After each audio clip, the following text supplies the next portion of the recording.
పోస్టుల గుర్తింపు కోసం కసరత్తు చేశారు.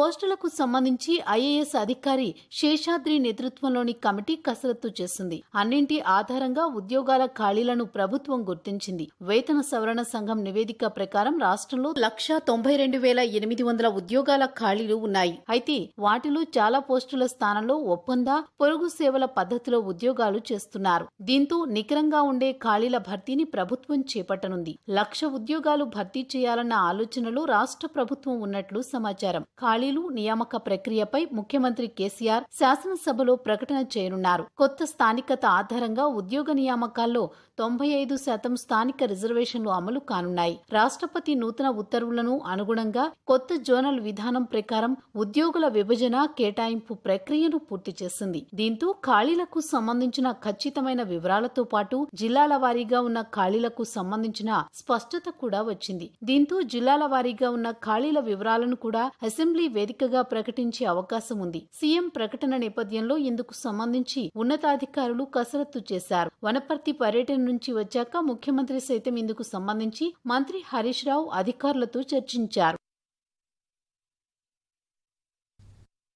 ఉద్యోగాల భర్తీ కోసం యువత చాన్నాళ్లుగా ఎదురుచూస్తోంది. రాష్ట్ర ప్రభుత్వం కూడా త్వరలోనే ఉద్యోగ నియామకాలు చేపడతామని చెబుతూ వస్తోంది. ఇందుకు సంబంధించి పలు దఫాలుగా కసరత్తు చేసింది. అయితే వివిధ కారణాల రీత్యా నియామక ప్రక్రియ వాయిదా పడుతూ వస్తోంది. తాజాగా వనపర్తి బహిరంగ సభలో ముఖ్యమంత్రి కేసీఆర్ నిరుద్యోగుల కోసం శాసనసభలో ప్రకటన చేస్తానని తెలిపారు. యువత ఎదురుచూస్తున్న ఉద్యోగ నియామకాలపై సీఎం అసెంబ్లీ వేదికగా ప్రకటన చేయనున్నారు.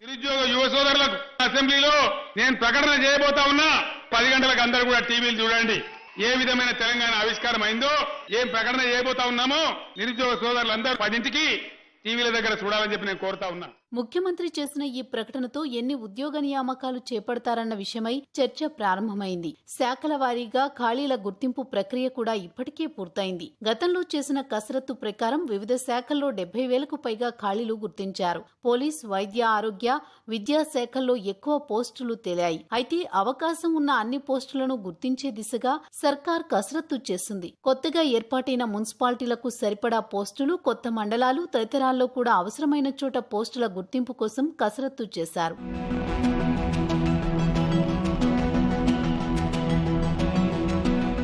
పోస్టులకు సంబంధించి ఐఏఎస్ అధికారి శేషాద్రి నేతృత్వంలోని కమిటీ కసరత్తు చేసింది. అన్నింటి ఆధారంగా ఉద్యోగాల ఖాళీలను ప్రభుత్వం గుర్తించింది. వేతన సవరణ సంఘం నివేదిక ప్రకారం రాష్ట్రంలో 192,800 ఉద్యోగాల ఖాళీలు ఉన్నాయి. అయితే వాటిలో చాలా పోస్టుల స్థానంలో ఒప్పంద, పొరుగు సేవల పద్ధతిలో ఉద్యోగాలు చేస్తున్నారు. దీంతో అధ్యక్ష,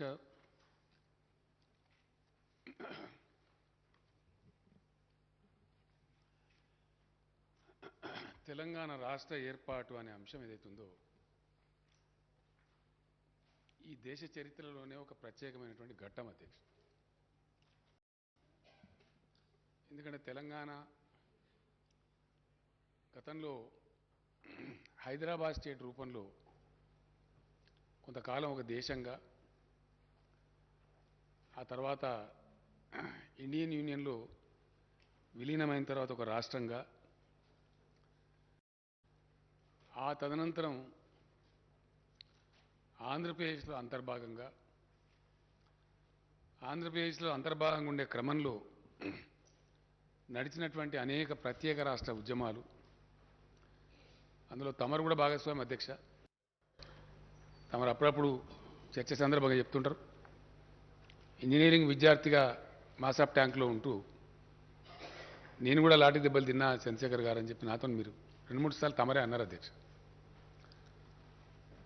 69లో జరిగిన మూమెంట్లో నేను కూడా 9th క్లాస్ కంప్లీట్ అయ్యి అప్పుడు 10థ్లోకి వచ్చి రిజర్వ్ పోలీసు వాళ్ళు కొట్టిన దెబ్బలు నేను కూడా పడ్డా అధ్యక్ష, ఆ సిద్దిపేట పట్టణంలో. అట్లా ఉద్యమాల పరంపర కూడా చాలా దశాబ్దాల తరబడి కొనసాగింది అధ్యక్ష. అంతులేని వివక్ష, అంతులేనటువంటి అన్యాయం జరిగి తెలంగాణ సమాజం చాలా నలిగిపోయింది అధ్యక్ష. ఒక విషయంలో కాదు, చివరికి 2014లో తెలంగాణ ఏర్పడే నాటికి మనమందరం కూడా ఆ క్షోభ బాధ అనుభవించిన వాళ్ళమే. ఆకలి చావులు, ఆత్మహత్యలు, లక్షల సంఖ్యలో వలసలు, మాకు రావాల్సిన ఉద్యోగ అవకాశాలు రావటం లేదని ఒక నిరాశలో, నిర్లిప్తతలో యువత తుపాకులు పట్టుకొని తీవ్రవాదులైన సందర్భాలు, అనేకమైనటువంటి బాధతో కూడినటువంటి ఒక వివక్షతను కూడినటువంటి సందర్భం మనం చూసినాం. ఆ సమయంలో తెలంగాణ రైతులను పూర్తిగా పాతాళలోకానికి తొక్కేసినటువంటి భయంకరమైనటువంటి ప్రపంచ బ్యాంకు ఆంక్షలని, విద్యుత్ సంస్కరణ అనే పేరిట అంతు లేకుండా 3 సంవత్సరాలు పెరుగుతాయని చెప్పి విద్యుత్ ఛార్జీలు పెరగటం. ఆ సందర్భంలో శాసనసభలో డిప్యూటీ స్పీకర్ హోదాలో ఉన్నటువంటి నేను ఏదైతే అయింది ఇక తెలంగాణ ప్రజలకి ఇక రక్షణ లేదు, ఉమ్మడి రాష్ట్రంలో జరగదు న్యాయం అని చెప్పి పిడికెడు మందితో స్టార్ట్ చేసినాం అధ్యక్ష. సరే, ప్రజల దీవెన, భగవంతుని దయ, పోరాటంలో ఉన్నటువంటి న్యాయం, ప్రజల్లో ఉన్నటువంటి ఆర్తి ఫైనల్గా ఒక 14-15 సంవత్సరాల ఘర్షణ, సుదీర్ఘమైనటువంటి బ్యాటిల్ తర్వాత తెలంగాణ కూడా చాలా తెలివి చూపెట్టి ఆ 15 ఏళ్ళు ఉద్యమాన్ని నిలబెట్టి ముందుకు పోరాడింది కాబట్టి రాష్ట్రం సాకారమైంది అధ్యక్ష. రాష్ట్రం సాకారమైన తర్వాత ఆ రోజు మధుసూదనాచారి గారు తమ స్థానంలో ఉండే అధ్యక్ష, ఇదే శాసనసభలో ఇదే స్థలంలో నుంచి నేను చెప్పిన, Telangana needs to reinvent itself, Telangana needs to reorient. Telangana తనను తాను పునర్దర్శించుకోవాలి, తనను తాను నిర్వచించుకోవాలి in the context of Telangana. Telangana నేపథ్యంలో, తెలంగాణ చుట్టూ అలుముకున్నటువంటి పరిస్థితులలో తెలంగాణ ఇప్పుడు తనను ఆవిష్కరించుకునే అక్కర్నని చెప్పినాం అధ్యక్ష. ఎవరు ఏమన్నా సరే అధ్యక్ష, కొంతమంది బాధ్యత ఉన్న వాళ్ళు ఉన్నారు, కొంతమంది లేని వాళ్ళు ఉన్నారు, కొంతమంది కేవలం రాజకీయాల కోసం అరాకిరి పనులు చేసేవాళ్ళు ఉన్నారు. ఈ మధ్య చూస్తా ఉన్నాం చాలా పెడదరులు రాజకీయాల్లో.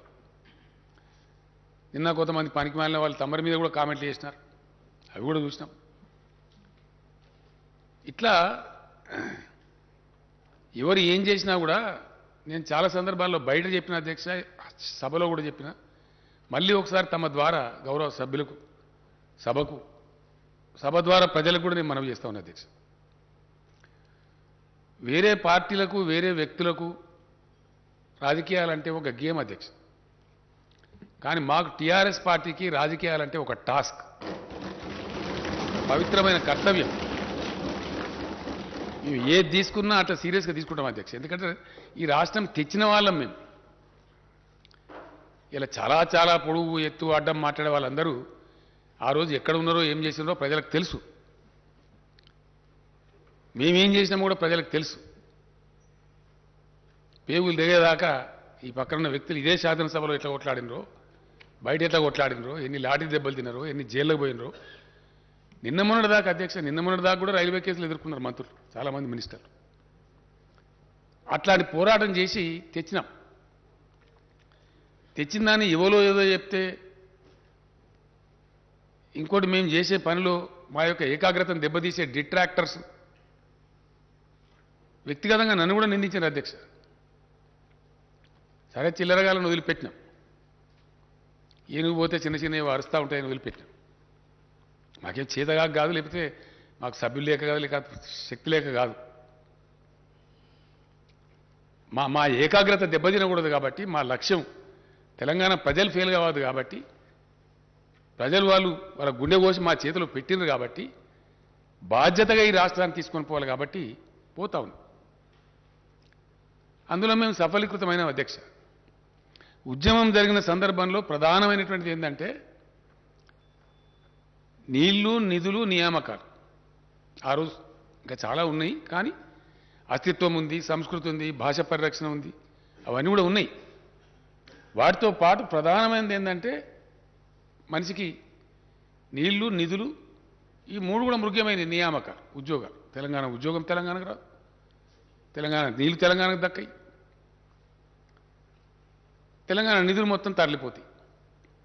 హుడా భూములు అమ్మి కదా అధ్యక్ష, హుడా భూములు అమ్మి వేరే ప్రాంతంలో ఖర్చు పెట్టారు. ఆ రోజున ఘనత వహించిన మన తెలంగాణ నాయకులు కూడా మౌనం పాటించారు, పదవుల కోసమో ఇంకో దానికోసం పెదవులు మూసిరు. ఫ్యాక్ట్ అది, చరిత్ర చెప్పిన సత్యం. అందువలన వాళ్ళు ఇష్టం వచ్చినట్టు ప్రహారం చేసిన వాళ్ళు జరిగింది. 3 విషయాలు ప్రధానంగా భాషా పరిరక్షణ జరిగింది అధ్యక్ష. ఇలా తెలంగాణ భాష పెడితేనే సినిమా హీరో క్లిక్ అవుతున్నాడు తెలుగు సినిమాలో. ఒకప్పుడు జోకర్లో పెట్టింది. తెలంగాణ సంస్కృతి, బతుకమ్మ, బోనాలు, పోచమ్మ ఎంత వైభవంగా మా శ్రీనివాస్ యాదవ్ గారు నాతో ఎంత కొట్లాడతారో, మా హైదరాబాద్ నగర నాయకులు, మా దానం నాగేంద్ర వీళ్ళంతా, శాసనసభ్యులంతా వచ్చి సార్ 10 కాదు 15 కోట్లు కావాలి, 20 కోట్లు కావాలి, ఇంకా గుళ్ళకు ఎక్కువేయాలి, అర్చకులు కూడా మా గుళ్ళకు ఎక్కువేయాలి, ధూపదీప నైవేద్యం ప్రతి గుడికి ఇవ్వాలి. కలిగింది కాబట్టి కొట్లాడుతున్నారు, తీసుకుపోతున్నారు, పెడుతున్నారు, ప్రజలు సంతోషంగా అన్ని సంబరాలు చేసుకుంటున్నారు.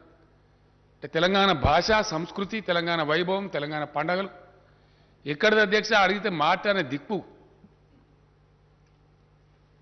సేవాలాల్ మహారాజ్ జయంతిని అధికారికంగా జరుపుతున్నాం, సమ్మక్క సారక్క జయంతి జరుపుతున్నాం, ఎన్నో పండుగలు అధికారికంగా జరుపుతున్నాం బాజాప్తాగా. వాటిని రక్షించుకున్నాం. అట్లనే నీళ్ళలో వాటర్ తెచ్చుకున్నాం అధ్యక్ష. ఎంత బ్రహ్మాండంగా తెచ్చుకున్నాం అంటే కొట్లాడుతున్నాం, ఇంకా కొట్లాడుతున్నాం, పోరాటం కంటిన్యూ అవుతుంది. బట్ ఇప్పటికే నేనే వాదించిన అధ్యక్ష, సమైక్య రాష్ట్ర ముఖ్యమంత్రులతో వేస్ట్ పోతున్నాయా గోదావరిలో నీళ్లు, మాకు ఇస్తేం బాయ్, వాళ్ళు ఇయ్యలే, మేము తెచ్చి చూపించినాం. ఇయ్యాల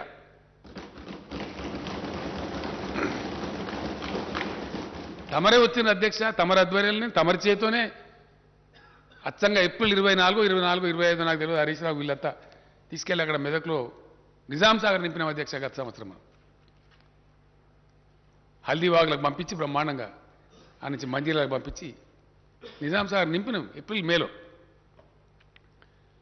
ఇప్పుడు కూడా మొన్న హరీష్ రావు వీళ్ళంతా పోయి ఇప్పుడు కొత్త డిమాండ్ అధ్యక్ష, తెలంగాణలో వాగులు నింపని అడుగుతున్నారు.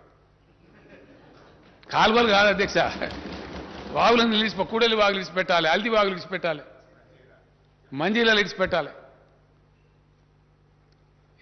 ఎందుకు తెచ్చిన మీరు నీళ్ళు? నేను అడిగిన ఎందుకు తెచ్చిన నీళ్ళు మీరు గోదావరి నుంచి ఇంత కష్టపడి తెచ్చిందే ప్రజల కోసం, రైతుల కోసం ఉన్నప్పుడు ఇవ్వండి, విరివి ఇవ్వండి, విచ్చలవిడికి బ్రహ్మాండంగా ఇవ్వండి, వాళ్ళ హక్కు అని ఇస్తున్నాం. మంచిగా పంటలు ఎండిపోకుండా పండుతున్నాయి. పంటలు పండితే అధ్యక్ష పెద్ద ఆకాశం భూమి అంతుండే కేంద్ర ప్రభుత్వం మాకు సాదా కాదని ఎల్లంకర పడ్డది, కొనలేమని. ఎంత పంట పండిస్తున్నాం అంటే మోసేటోడు సరిపోతలేడు, గోసేటోడు సరిపోతలేడు, గుంజేటోడు సరిపోతలేడు. 3 నెలల అధ్యక్ష ధాన్యం సేకరణ, 3 నెలలు. ఎన్ని డీసీఎంలు, ఎన్ని లారీలు, ఎన్ని 7,000 కొనుగోలు కేంద్రాలు పెడితే కూడా సరిపోతలేవు. ఫంక్షన్ హాల్స్ అవేంటి, ఎన్ని జూనియర్ కాలేజీలు, హై స్కూల్ అంత ధాన్యమే. రోడ్లు మొత్తం కల్లాలే, సగం రోడ్డు ఇచ్చి పెడతారు, సగం కల్లం పెడతారు అధ్యక్ష. అంటే నీళ్లు తెచ్చుకున్నాం, మంచినీళ్ళ గోస తీర్చుకున్నాం, కరెంటు గోస తీర్చుకున్నాం, కొంతవరకు ఒక దారికి వచ్చినాం. నిధులైతే ఆటోమేటిక్గా బడ్జెట్ తమరే పాస్ చేయిస్తున్నారు, మన పైసా మనకే ఖర్చు అవుతుంది. అది ఎంతైనా కానీ కలిగినంతలో ఉన్నంతలో తెలంగాణ సరే. అది నిన్న ఆర్థిక మంత్రి గారు చెప్పారు, మళ్ళీ ఇప్పుడు చర్చ కూడా ఉంది, సభ్యులు మాట్లాడతారు, మంత్రి గారు సమాధానం చెప్తారు. బెస్ట్ పర్ఫార్మింగ్ స్టేట్ కింద ఉన్నాం. ఒక్క రూపాయి కూడా వేస్ట్ పోకుండా తెలంగాణ రూపాయి తెలంగాణకి ఖర్చు అవుతారు. నీళ్లలో చాలా వరకు సఫలీకృతమైనం, ఇంకా కావాల్సిన అక్కడ ఉంది, అంతిమ పోరాటాలు కొన్ని ఉన్నాయి, వాటాలు తేల్చే అక్కర్నది చాలా బలంగా కొట్లాడుతున్నారు మనులు. నిధుల విషయానికి వస్తే బడ్జెట్ మన బడ్జెట్ మనకే పాస్ అవుతుంది, మన పైసా మనకే ఖర్చు అవుతుంది. సార్థకమైంది నియామకాలు. ఈ నియామకాలకు సంబంధించి అధ్యక్ష, ఉద్యోగాలకు సంబంధించి ఆంధ్రప్రదేశ్ రాష్ట్రం వాళ్ళకి అక్కసు విపరీతమైనటువంటి అర్ధరహితమైనటువంటి అనవసరమైనటువంటి వివాదాలు. కరెంటు ఉద్యోగస్తుల పంచాయతీ అధ్యక్ష సుప్రీంకోర్టు దాకా పోయింది. ఇయ్యాలటి దిగలే. 9th 10th షెడ్యూల్ సంస్థలు ఇంకా దిగలే, పంచాయతీ ఇంకా పెండింగే. అనవసరమైనటువంటిది. అంటే కాలికి పెడితే మెడకు, మెడకు పెడితే కాలికి, అంత గందరగోళమైన పరిస్థితి. తెలంగాణకు చరిత్ర ఉంది అధ్యక్ష. అంటే ఆంధ్రప్రదేశ్ రాష్ట్రం వాళ్ళు పెట్టే పంచాయతీ ఎంత అర్ధరహితంగా ఉన్నది ప్రజలకు తెలియాల్సిన అక్కర్ది, గౌరవ సభకు తెలియాల్సిన అక్కర్ది అధ్యక్ష. నిజాం రాజు ఉన్న కాలంలో ఆ మూసీ నది పొంగితే వరదలు వచ్చినాయి అధ్యక్ష హైదరాబాద్. అప్పుడు ఆయన ఏం చేద్దాము, ఈ నగరాన్ని పౌరులను ఎట్లా రక్షించుకోవాలని మోక్షగుండం విశ్వేశ్వరయ్య గారిని పిలిపించి సలహా అడిగితే గండిపేట హిమాయస్తారండి గటబా, ఆ వరద దగ్గుతుంది, బాధ పోతుంది, హిట్ కాదని చెప్తే అప్పుడు కట్టిండి అధ్యక్ష. కట్టిన తర్వాత ఇక వరద బాధ పోయింది. అప్పుడు ఆ విశ్వేశ్వరయ్య గారి హానర్లో ఆ నిజాం గారు ఒక ఆడ లంచ్ ఏర్పాటు చేస్తారు అధ్యక్ష.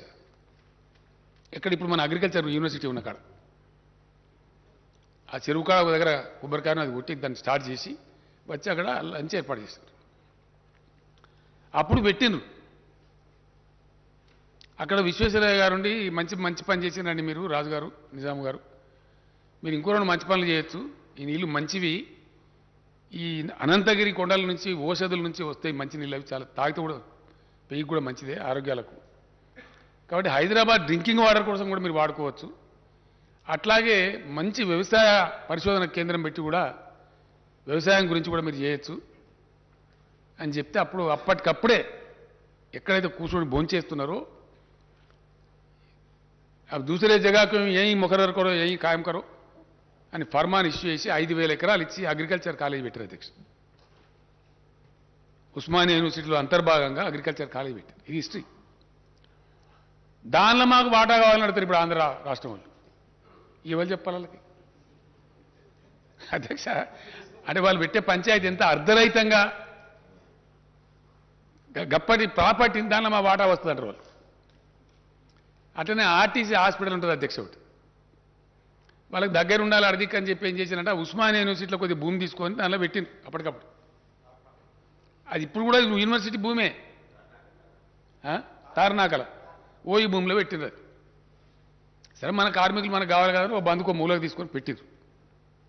ఇప్పుడు కూడా ఉస్మానియా యూనివర్సిటీ భూమి అధ్యక్ష, దాన్న మా ఇస్తా కావాలంటారు వాళ్ళు.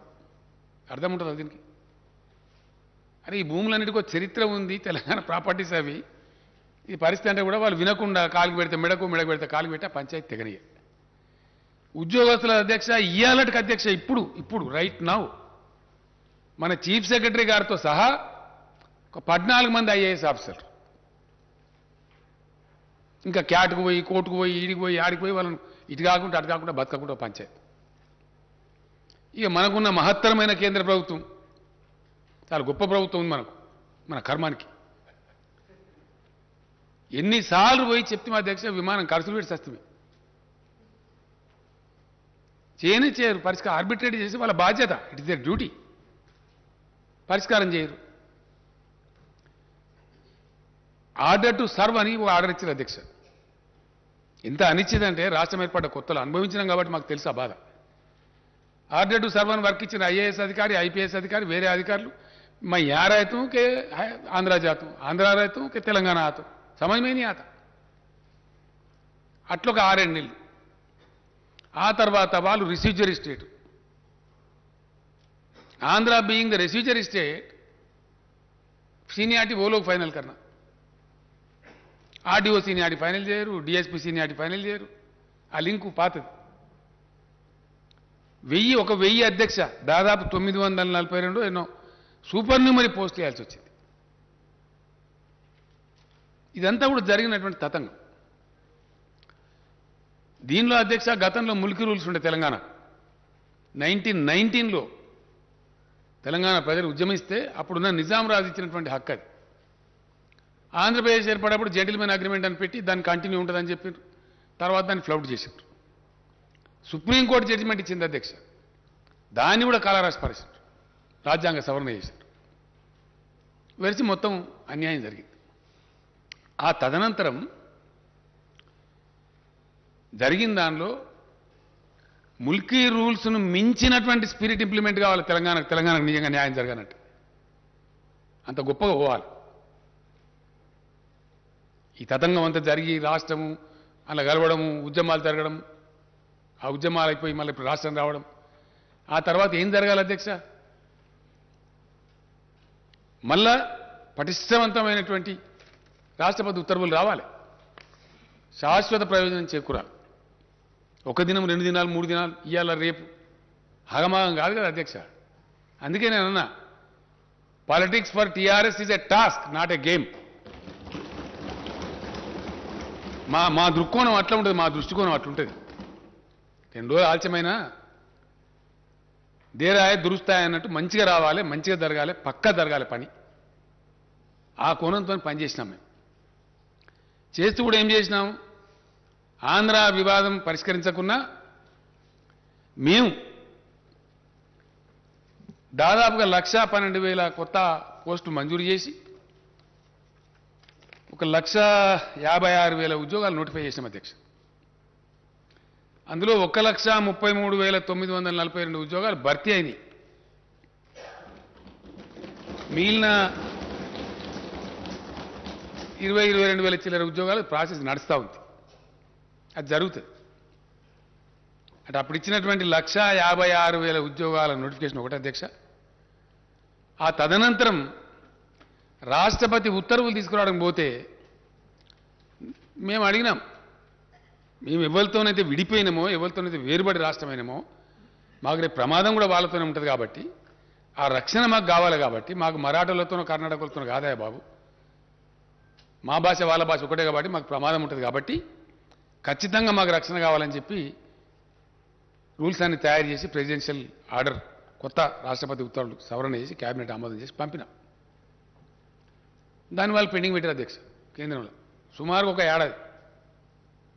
చివరికి నేనే 1కి 4 సార్లు పోయి అక్కడ ఒక ఐఏఎస్ అధికారుల బృందం, మన రామచంద్రరావు, మన ఫైనాన్స్ సెక్రటరీ గారు, అదే పని మన లా సెక్రటరీ గారు సంతోష్ రెడ్డి గారు, అదే పనికి అక్కడ పెట్టి ఆ న్యాయ విభాగం, ఈ విభాగం, ఆ విభాగం తిరిగి చివరికి రాష్ట్రపతి గారిని, ప్రధానమంత్రి గారిని నేనే పోయి కలిసిన అధ్యక్ష. ఒక 4 సార్లు 5 సార్లు కలిసి, అయ్యా మా ప్రాబ్లం ఇదే, దయచేసి అర్థం చేసుకోండి అని చెప్పి ఇలా తెలంగాణ సాధించినటువంటి ఒక గొప్ప విజయం అధ్యక్ష. ముల్కీ రూల్స్ స్ఫూర్తిలో తెలంగాణ హక్కులను శాశ్వత ప్రాతిపదికన పరిరక్షించడానికి ఏదో రాజకీయాల కోసం నీకోటి చాక్లెట్, నాకో బెల్లం, నీకో బిస్కెట్ కాదు అధ్యక్ష. మేము ఆ పని చేయలే.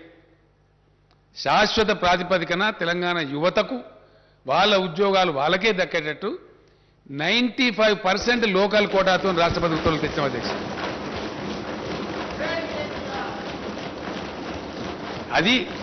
అది మేము చేసింది.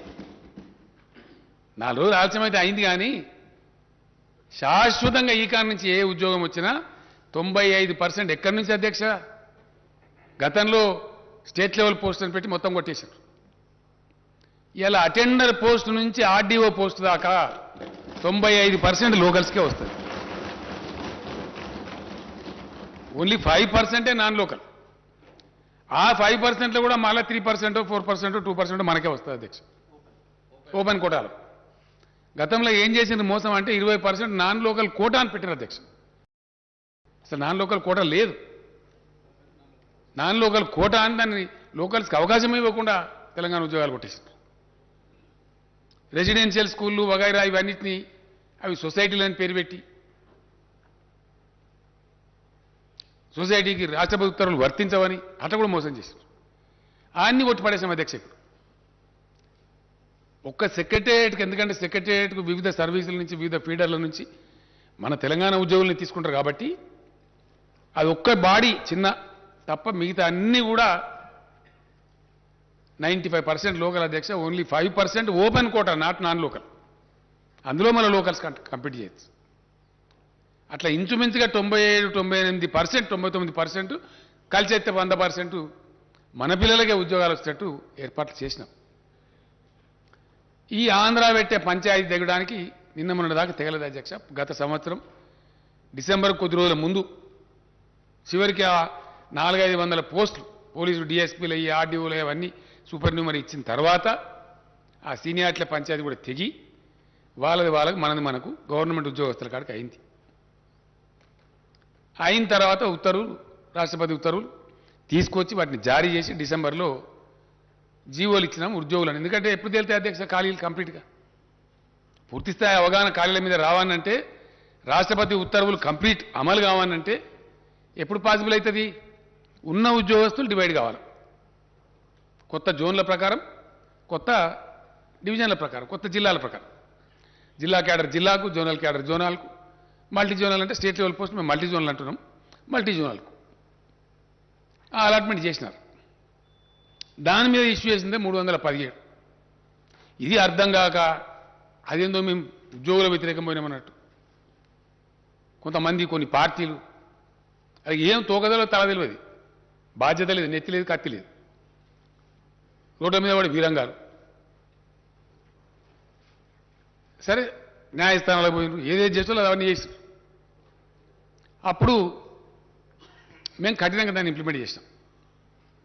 ఎందుకంటే పాపం బయట పిల్లలు మాకు ఉద్యోగం వస్తుంది కదా, గ్రూప్ 1 నోటిఫై చేయలేకపోయినాం, పంచాయతీ దగ్గర గ్రూప్ 2 చేయలే, గ్రూప్ 3 చేయలే, ఇప్పుడు అన్నీ నోటిఫై చేయాలి సమగ్రంగా.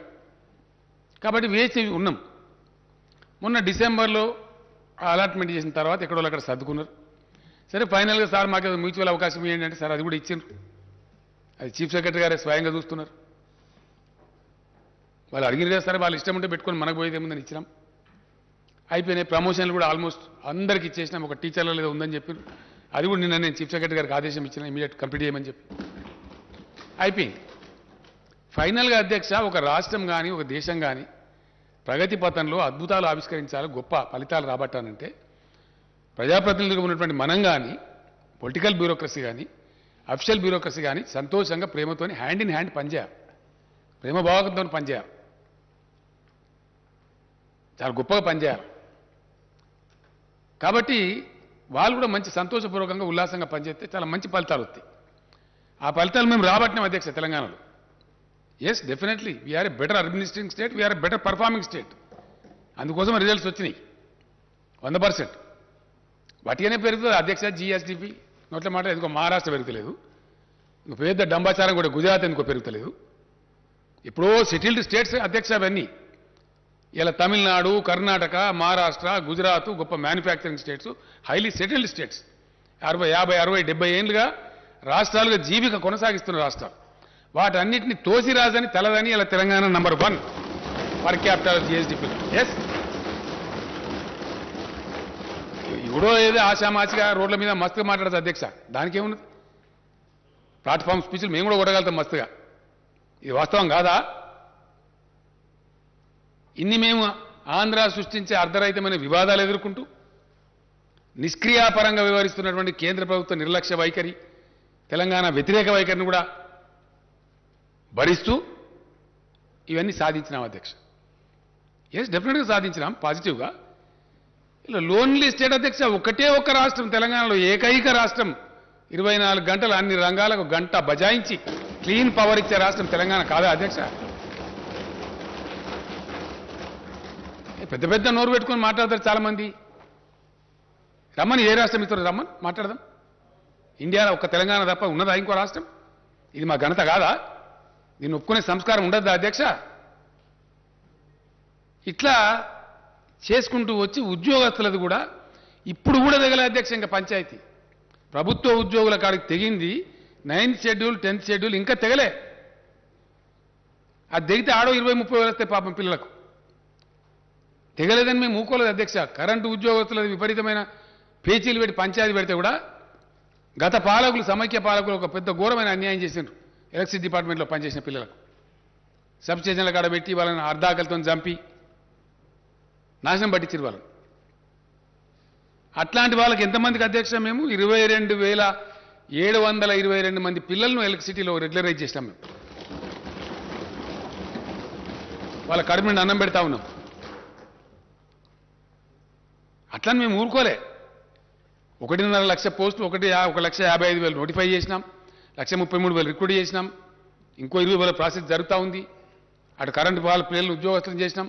అన్నిటిని మించి అధ్యక్ష, ఇది కూడా చరిత్ర ఫ్యాక్ట్, అన్నిటిని మించి మేము ఎంప్లాయీ ఫ్రెండ్లీ గవర్నమెంట్ అని ప్రకటించుకున్నాం అధ్యక్ష. Yes we are friendly. ఒక దుర్మార్గమైన విధానం సమైక్య పాలకులు చేసినారు. కాంట్రాక్ట్ ఉద్యోగం, కడుపు కొట్టే పని. కాంట్రాక్ట్ ఉద్యోగం అనేది వాడిని రాసి రంపాన పెట్టి ఆయన ఎక్కువ పని చేస్తాడు, అసలు తక్కువ పని చేస్తాడు అధ్యక్ష. అసలు ఉద్యోగం అంటే ఎక్కువ పని చేస్తాడు కానీ ఆయనకు జీతం సరిగ్గా, సౌకర్యం సరిగా ఉండదు. మేము దాన్ని రద్దు చేసినాం. కాంట్రాక్ట్ ఎంప్లాయీస్ అవసరం లేదు రాష్ట్రంలో అని చెప్పినాం. చాలా కొంతమంది పుణ్యాత్ములు పార్టీలే పోయినాయి అధ్యక్ష కోర్టు. తర్వాత మేము కూడా న్యాయ పోరాటం చేసినాం. నేను చదువుతున్నా స్టేట్మెంట్లో చెప్తా బాగా అఫిషియల్ చేసి గెలిచినాం. ఇట్లా మేము ఊరుకోలేదు అధ్యక్ష. నిజంగా హైయెస్ట్ పేడ్ ఎంప్లాయీస్ ఎవరు అలా ఇండియాలో? తెలంగాణ ఎంప్లాయీస్. డెఫినెట్గా ఉద్యమ సందర్భంలో ఏ మాట అయితే మేము చెప్పినామో తెలంగాణ ధనిక రాష్ట్రం అవుతుంది, అయింది. Telangana employees highest paid employees ఉంటారు, పే చేస్తున్నాం. ఎస్ అధ్యక్ష, అన్నిటిని మించి ఇండియా మొత్తంలో ఏ కేంద్ర ప్రభుత్వం కానీ ఏ రాష్ట్రం కానీ చేయని విధంగా ఒక సంస్కారంతో చిన్న ఉద్యోగులకు కూడా న్యాయం జరగాలని చెప్పి 30% మొన్న పే రివిజన్ ఇస్తే వాళ్ళకు కూడా ఇచ్చినాం అధ్యక్ష. ప్రతి ఒక్కరికి ఇచ్చినాం. ట్రాఫిక్ కానిస్టేబుళ్లకు 30% బేసిక్ శాలరీ యొక్క రిస్క్ అలవెన్స్ ఇచ్చే ఒకటే ఒక రాష్ట్రం ఇండియాలో తెలంగాణ అధ్యక్ష. హైలీ పేడ్ హోమ్ గార్డ్స్ ఉండే రాష్ట్రం ఇండియాలో తెలంగాణ అధ్యక్ష. ఇట్లా అనేక చర్యలు తీసుకున్నాం. వాళ్ళకి రక్షణ ఇచ్చినాం, వాళ్ళ కడుపు నింపినాం. ఎవరు పుట్టగొట్టే ప్రయత్నం చేయలే. నేను మా ఫైనాన్స్ సెక్రటరీ గారు రామచంద్రరావు గారు వస్తే రామచంద్రరావు గారు ఎందుకంటే ఆయన కాదని నడవదు కదా అధ్యక్ష, ఇండిసిప్లిన్ రావద్దు కదా. తెలంగాణ ఇప్పుడు కూడా బై డేట్ కూడా డిఫాల్ట్ చేయము అధ్యక్ష. అందుకే మనకు పతారు మన బాండ్లు 40 సంవత్సరాల బాండ్లు కూడా అమ్ముడు పోతాయి. ఏ రాష్ట్రం బాండ్లు అమ్ముడు పోవట్ల. 40 years బాండ్ అమ్ముతుంది తెలంగాణ, కొంటున్నారు హాట్ కేక్ లాగా. ఎందుకంటే వీ డోంట్ డిఫాల్ట్, ఉన్నంతలోనే తిందామని చెప్పి బయట ఏదో అవాకులు చెవాకులు మాట్లాడతారు అధ్యక్ష. లోయెస్ట్ అప్పులుండే రాష్ట్రం ఇలా ఇండియాలో తెలంగాణ, అతి తక్కువ. ఎస్ అకౌంట్స్ ఇచ్చినాం కదా అధ్యక్ష, ఆడిటర్ జనరల్ గారు ఇచ్చిన అకౌంట్స్ ఇచ్చినాం. We can discuss. తక్కువ, చాలా రాష్ట్రాల కన్నా తక్కువ అప్పులు ఉంటాయి. ఫిస్కల్ ప్రుడెన్స్ మెయింటైన్ చేస్తాం, డిసిప్లిన్ మెయింటైన్ చేస్తాం, కడుపు కట్టుకొని నోరు కట్టుకొని అవినీతి రహితంగా పనిచేస్తూ ఉన్నాం. కాబట్టి ఇంత ప్రగతి రాగలుగుతారు. ఒక వాతావరణం బిల్డ్ అయితే ఈ ప్రగతి వస్తుంది. ఈ ప్రగతిని డిట్రాక్టర్స్ అంటే మా ఏకాగ్రతను చెడగొట్టాలని ప్రయత్నం చేసే డిట్రాక్టర్స్ ఎవరైతే ఉంటారో వాళ్ళు విశ్వ ప్రయత్నాలు చేసినా అది రాకుండా మేము ముందుకు పోతా ఉన్నాం. ఖచ్చితంగా అదేవిధంగా ముందుకు పోతాం అధ్యక్ష, అందులో అనుమానం కూడా లేదు. ఇవాళ నిరుద్యోగ యువత పాపం పిల్లలు, నిరుద్యోగ యువకుల తల్లిదండ్రులు బయట ఎదురు చూస్తూ ఉన్నారు. హౌస్ ఉంది కాబట్టి as a matter of respect to the house, సాంప్రదాయాలు తెలిసిన వాళ్ళం కాబట్టి, మర్యాద కాబట్టి. నేను వనపర్తిలో చాలా పెద్ద సంఖ్యలో వచ్చిన అధ్యక్ష జనం, చాలా పెద్ద బహిరంగ సభ అక్కడ చెప్పి ఉంటాను నేను. కానీ సభ కొలువు తీరున్నది కాబట్టి ఒక పాలసీ డెసిషన్ సభలో చెప్పాలి కాబట్టి నేను అక్కడ చెప్పలేదు. పిల్లలు చూస్తారు కదా అని ఉద్దేశంతో 10 గంటలకు టీవీ కార్డు ఉండినా రేపు ప్రకటన చేస్తామని చెప్పినాం. అంతే కదా అధ్యక్ష. నేను చాలా సంతోషంగా ప్రకటిస్తా ఉన్నా, రేపు రాబోయే రోజులలో షెడ్యూల్ 9, షెడ్యూల్ 10 కూడా పరిష్కారం అయితే, అంటే వివిధ ప్రభుత్వ రంగ సంస్థల అధ్యక్ష తమకు తెలియంది కాదు, దాదాపు 40-50 ఉంటాయి. ఆ వివాదం కూడా ఈ ఆంధ్రతో పరిష్కారం అయిపోతే అక్కడ కూడా అవకాశాలు ఏర్పడతాయి. ఇక మన అనుకూలంగా మన తెలంగాణ కాంటెక్స్ట్లో మనం కొన్ని పాతే తీసేస్తాం కావచ్చు, కొన్ని కొత్త కార్పొరేషన్లు పెట్టుకోవడం కావచ్చు, అక్కడ కూడా అవకాశాలు వస్తాయి. అవి మళ్ళీ రావచ్చు, 10,000, 20,000 ఎన్ని స్థానం వస్తాయి. అవి కాకుండా ఇప్పుడు పరిష్కారమైనటువంటి దాని ప్రకారంగా మొత్తం తెలంగాణ మన ఉద్యోగుల విభజన చేసిన తర్వాత స్టేట్మెంట్ చదువుతా అధ్యక్ష, ఒక వర్డ్ చెప్పి తమ అనుమతితోని. మొత్తం ఈరోజు 91,147 ఖాళీలు ఏర్పడాయి అధ్యక్ష.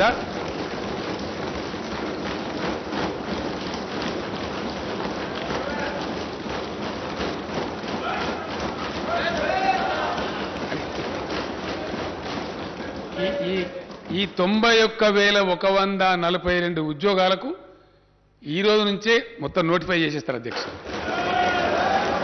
Today it self.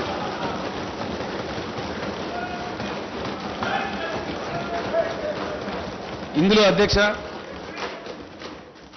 ఇందులో నేను స్టేట్మెంట్ చదివే ముందు ఒక విషయం చెప్పాల్సిన అక్కడ బాధ్యత నా మీద ఉంటుంది. ఇందులో అధ్యక్ష, గతంలో హైకోర్టు పోయి ఏవైతే కాంట్రాక్టు ఉద్యోగస్తుల పొట్టలు నింపాలని మానవీయ కోణంలో మేము రెగ్యులరైజేషన్ ప్రతిపాదించినామో అవి 11,103 మంది ఉన్నారు అధ్యక్ష పిల్లలు. ఇక వాళ్ళ ఏజ్ అయిపోతా ఉంది పాపం. వాళ్ళకి ఏదో ఉద్యోగం కదా పర్మనెంట్ కాకపోతే ఆస్తితో జాయిన్ అయినారు, సర్వీస్ పాపం ఏజ్ అయిపోతా ఉంది. వాళ్ళు మొదలేస్తే ఇప్పుడు పాపం వాళ్ళు బదారణ పడతారు, అర్ధాకలతో పనిచేస్తున్నారు. వాళ్ళు ఊరుగా కోరుతున్నారు. మొన్ననే హైకోర్టు కూడా పర్మిషన్ ఇచ్చింది అధ్యక్ష, గత డిసెంబర్లోనే.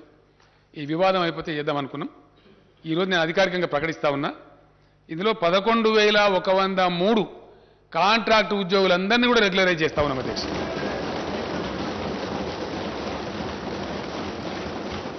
మిగిలినటువంటి తమరు ప్రతిపాదించిన మన లెజిస్లేచర్ ఉద్యోగాలు కూడా ఉన్నాయి అధ్యక్ష. అది కూడా చెప్తే నేను డీటెయిల్స్ వస్తాయి. 80,039 ఉద్యోగాలకు తక్షణం ఈ రోజు నుంచే సంబంధిత శాఖలకు నోటిఫికేషన్లు ఇష్యూ అవుతాయి అధ్యక్ష. దీంట్లో విద్యాశాఖలోనే సుమారు 25 నుంచి 30,000 వస్తున్నాయి అధ్యక్ష. ఇది స్కూల్ ఎడ్యుకేషన్ కావచ్చు, హైయర్ ఎడ్యుకేషన్ కావచ్చు, యూనివర్సిటీలు కావచ్చు, ఎక్కడ ఖాళీ లేకుండా భర్తీ చేస్తా ఉన్నాం అధ్యక్ష. నేను తమ అనుమతితో స్టేట్మెంట్ చదువుతా సార్. అధ్యక్ష, తెలంగాణ పోరాట నినాదమే నీళ్లు, నిధులు, నియామకాలు. రాష్ట్రం ఏర్పడిన తర్వాత తెలంగాణ నిధులు తెలంగాణకే దక్కుతున్నాయి. తెలంగాణ అవసరాలకు తగినట్టుగా సాగునీటి ప్రాజెక్టులు నిర్మించుకుంటూ ఉన్నాం. నియామక ఇవ్వండి, వాళ్ళకి ఇవ్వలేదండి.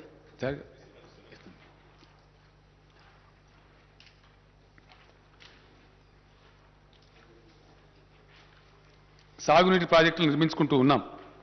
నియామకాలకు సంబంధించి స్థానిక అభ్యర్థులకు సంపూర్ణ న్యాయం జరగడానికి కావలసిన పటిష్టమైన వ్యవస్థను, విధానాన్ని రూపొందించి అమలు చేస్తున్నాం. ఈ నేపథ్యంలో భారత రాజ్యాంగంలోని ఆర్టికల్ 371D ప్రకారం రాష్ట్రపతి ఉత్తర్వులకు సవరణలు చేయడం కోసం ప్రతిపాదనలు పంపించాం. కేంద్రం అనవసర తాత్సారం చేసింది. దీంతో నేనే స్వయంగా అనేక మార్లు ఢిల్లీకి వెళ్ళి గౌరవ ప్రధానమంత్రి గారిని, గౌరవ రాష్ట్రపతి గారిని కలిసి దీనికి ఉన్న ప్రాముఖ్యతను వివరించారు. దీనికోసమని ప్రత్యేకంగా అధికారుల బృందాన్ని ఢిల్లీలో పెట్టి ప్రభుత్వం నిరంతర ప్రయత్నం చేసింది. రాష్ట్ర ప్రభుత్వం చేసిన ప్రయత్నాల ఫలితంగా రాష్ట్రపతి ఉత్తర్వుల సవరణ సాధ్యమైంది. ఇది తెలంగాణ ప్రజల చిరకాల ఆకాంక్షను నెరవేర్చిన చరిత్రాత్మకమైనటువంటి విజయం. తెలంగాణ ప్రభుత్వం కృషి వల్ల ఇక నుంచి ప్రభుత్వ ఉద్యోగాలలో అత్యంత దిగువ స్థాయి క్యాడర్ నుంచి ఉన్నత స్థాయి క్యాడర్ దాకా, అంటే అటెండర్ నుంచి ఆర్డీఓ దాకా స్థానిక అభ్యర్థులకు 95% రిజర్వేషన్ అమలవుతుందని తెలియజేయడానికి నేను సంతోషిస్తూ ఉన్నాను. దేశంలో స్థానికులకు ప్రభుత్వ ఉద్యోగ నియామకాల్లో 95% రిజర్వేషన్ సాధించిన ఒకే ఒక్క రాష్ట్రం తెలంగాణ రాష్ట్రం అధ్యక్ష. అర్ధ శతాబ్దం పాటు తెలంగాణకు జరిగిన అన్యాయ పరంపరను టీఆర్ఎస్ ప్రభుత్వం అంతం చేయగలిగింది అని చెప్పడానికి నేను గర్విస్తా ఉన్నాను. కొత్తగా సాధించుకున్న రాష్ట్రపతి ఉత్తర్వుల మేరకు స్థానిక అభ్యర్థులకు రిజర్వేషన్ శాతం పెరగటమే కాకుండా స్థానిక రిజర్వేషన్ పరిధిలోకి వచ్చే పోస్టుల సంఖ్య కూడా గణనీయంగా పెరిగింది. గత ఉత్తర్వుల ప్రకారం RDO, DSP, CTO, RTO, district registrar, excise superintendent తదితర గ్రూప్ 1 ఉద్యోగాలకు లోకల్ రిజర్వేషన్ వర్తించేది కాదు. కానీ ఇప్పుడు ఇవన్నీ కూడా లోకల్ రిజర్వేషన్ల పరిధిలోకి తీసుకొచ్చాం. గతంలో ఉన్న రాష్ట్రపతి ఉత్తర్వుల ప్రకారం 60 నుంచి 80% వరకు మాత్రమే లోకల్ రిజర్వేషన్ పరిధి ఉండేది. ఇప్పుడు అన్ని పోస్టులకు 95% లోకల్ రిజర్వేషన్ వర్తిస్తుంది అధ్యక్ష. స్థానిక అభ్యర్థులు తమ స్వంత జిల్లా, స్వంత జోన్, మల్టీ జోన్లలో 95% రిజర్వేషన్ సౌకర్యాన్ని కలిగి ఉండడమే కాక ఇతర జిల్లాలు, జోన్లు, మల్టీ జోన్లలో 5% ఓపెన్ కోటాకు ఉద్యోగాలకు పోటీ పడవచ్చు. స్థానిక అభ్యర్థులు తమ జిల్లాలో జిల్లా క్యాడర్ పోస్టులకు, తమ జోన్లోని జోనల్ క్యాడర్ పోస్టులకు అర్హత కలిగి ఉంటారు. నిరుద్యోగ యువత ఆయా ఉద్యోగాలకు పోటీ పడటానికి గతం కన్నా ఎక్కువ అవకాశాలు లభిస్తాయని తెలియజేస్తున్నాను. 7 జోన్లు, 33 జిల్లాల వారీగా ఉద్యోగ నియామకాలు చేపట్టడం వల్ల రాష్ట్రంలోని మారుమూల ప్రాంతాల్లో ఉద్యోగ ఖాళీలు, సిబ్బంది కొరత వంటి సమస్యలు తీరుతాయి. కొత్త రాష్ట్రం ఆవిర్భావం అనేది భౌగోళిక విభజనతో పాటు ఉద్యోగులు, ఆస్తుల విభజనతో కూడుకున్న ప్రక్రియ. ప్రభుత్వ సంస్థలు మాత్రమే కాక ఆంధ్రప్రదేశ్ పునర్వ్యవస్థీకరణ చట్టంలోని 9, 10 షెడ్యూళ్ల కింద పేర్కొన్న ప్రభుత్వ పరిధిలోని వివిధ వాణిజ్య సంస్థలు, ఇతర సంస్థలకు చెందిన ఆస్తులు, ఉద్యోగాల విభజన కూడా ముడిపడి ఉంది. అయితే ఈ ప్రక్రియకు కేంద్ర ప్రభుత్వం ఆదేశాలతో సంబంధం ఉంది. ఆంధ్రప్రదేశ్ రాష్ట్రం సృష్టిస్తున్న అర్ధరహిత వివాదాలు, కాలికేస్తే మెడకు, మెడకేస్తే కాలికి వేసినట్టుండే దుర్మార్గ వైఖరి, దీనికి తోడు కేంద్ర ప్రభుత్వ బాధ్యత రాహిత్యం, నిర్లిప్తత వల్ల ఈ ప్రక్రియ ఇప్పటికీ ఇంకా పూర్తి కాలేదు. తెలంగాణ ప్రభుత్వం ఏర్పడిన తర్వాత తెలంగాణ కేంద్రంగా ప్రణాళికలను, విధానాలను రూపొందించుకున్నాం. తెలంగాణ అవసరాలకు తగిన విధంగా పరిపాలనా సంస్కరణలు అమల్లోకి తెచ్చాం. వివిధ శాఖలను పునర్వ్యవస్థీకరణ చేసి బలోపేతం చేసే దిశగా చర్యలు తీసుకున్నాం.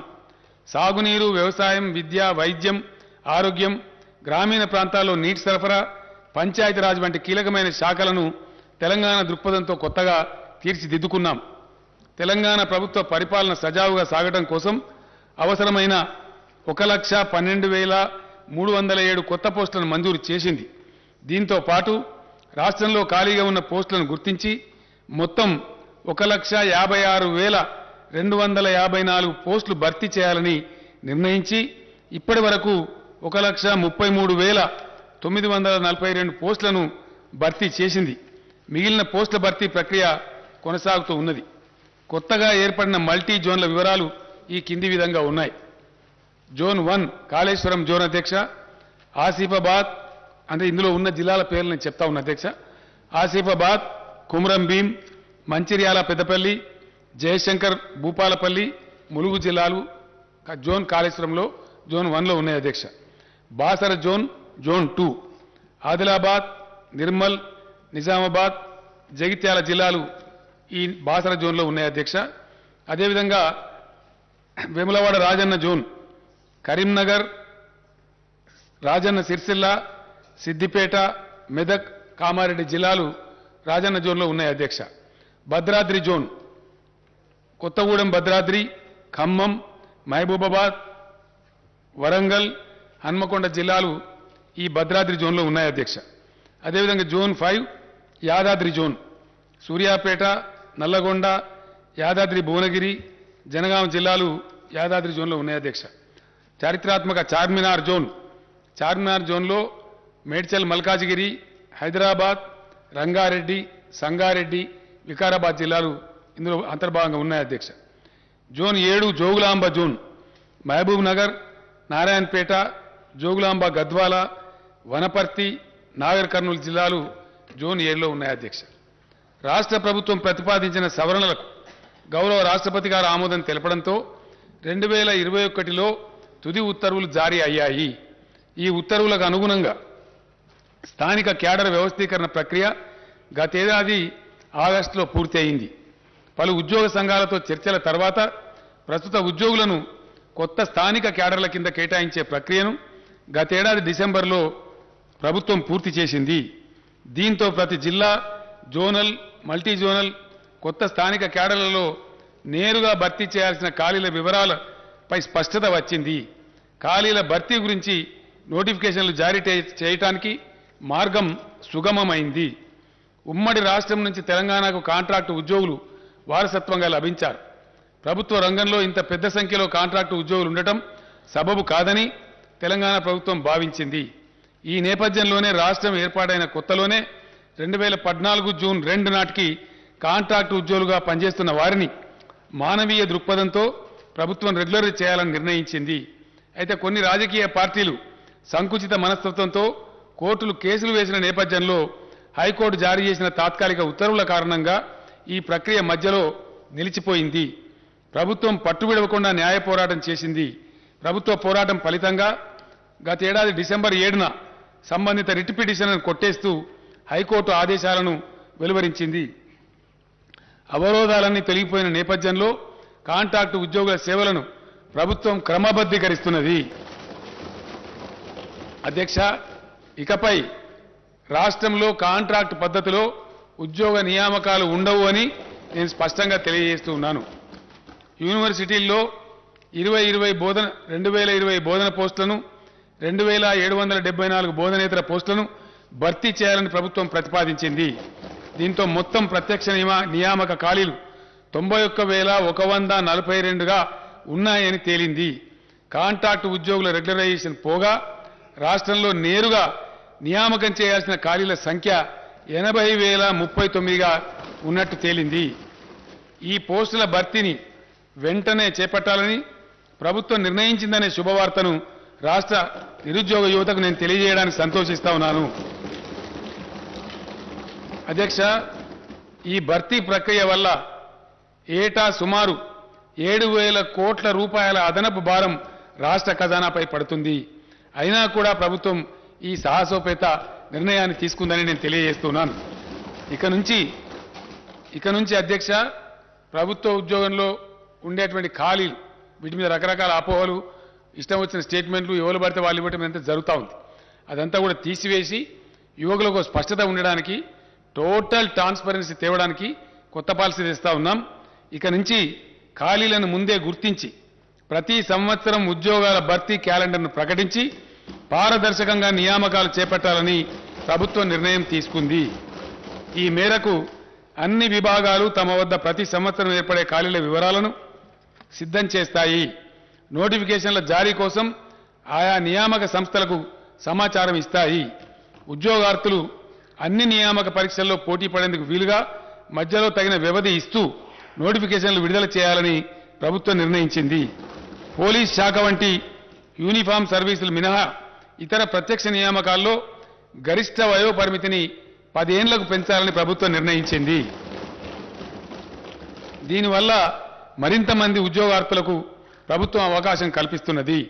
ఈ నిర్ణయం వల్ల ఓసీలకు 44 సంవత్సరాలు, ఎస్సీ ఎస్టీ బీసీలకు 49 సంవత్సరాలకు, దివ్యాంగులకు 54 ఏళ్లకు గరిష్ట పరిమితి పెరుగుతుందని నేను సభకు తెలియజేస్తున్నాను.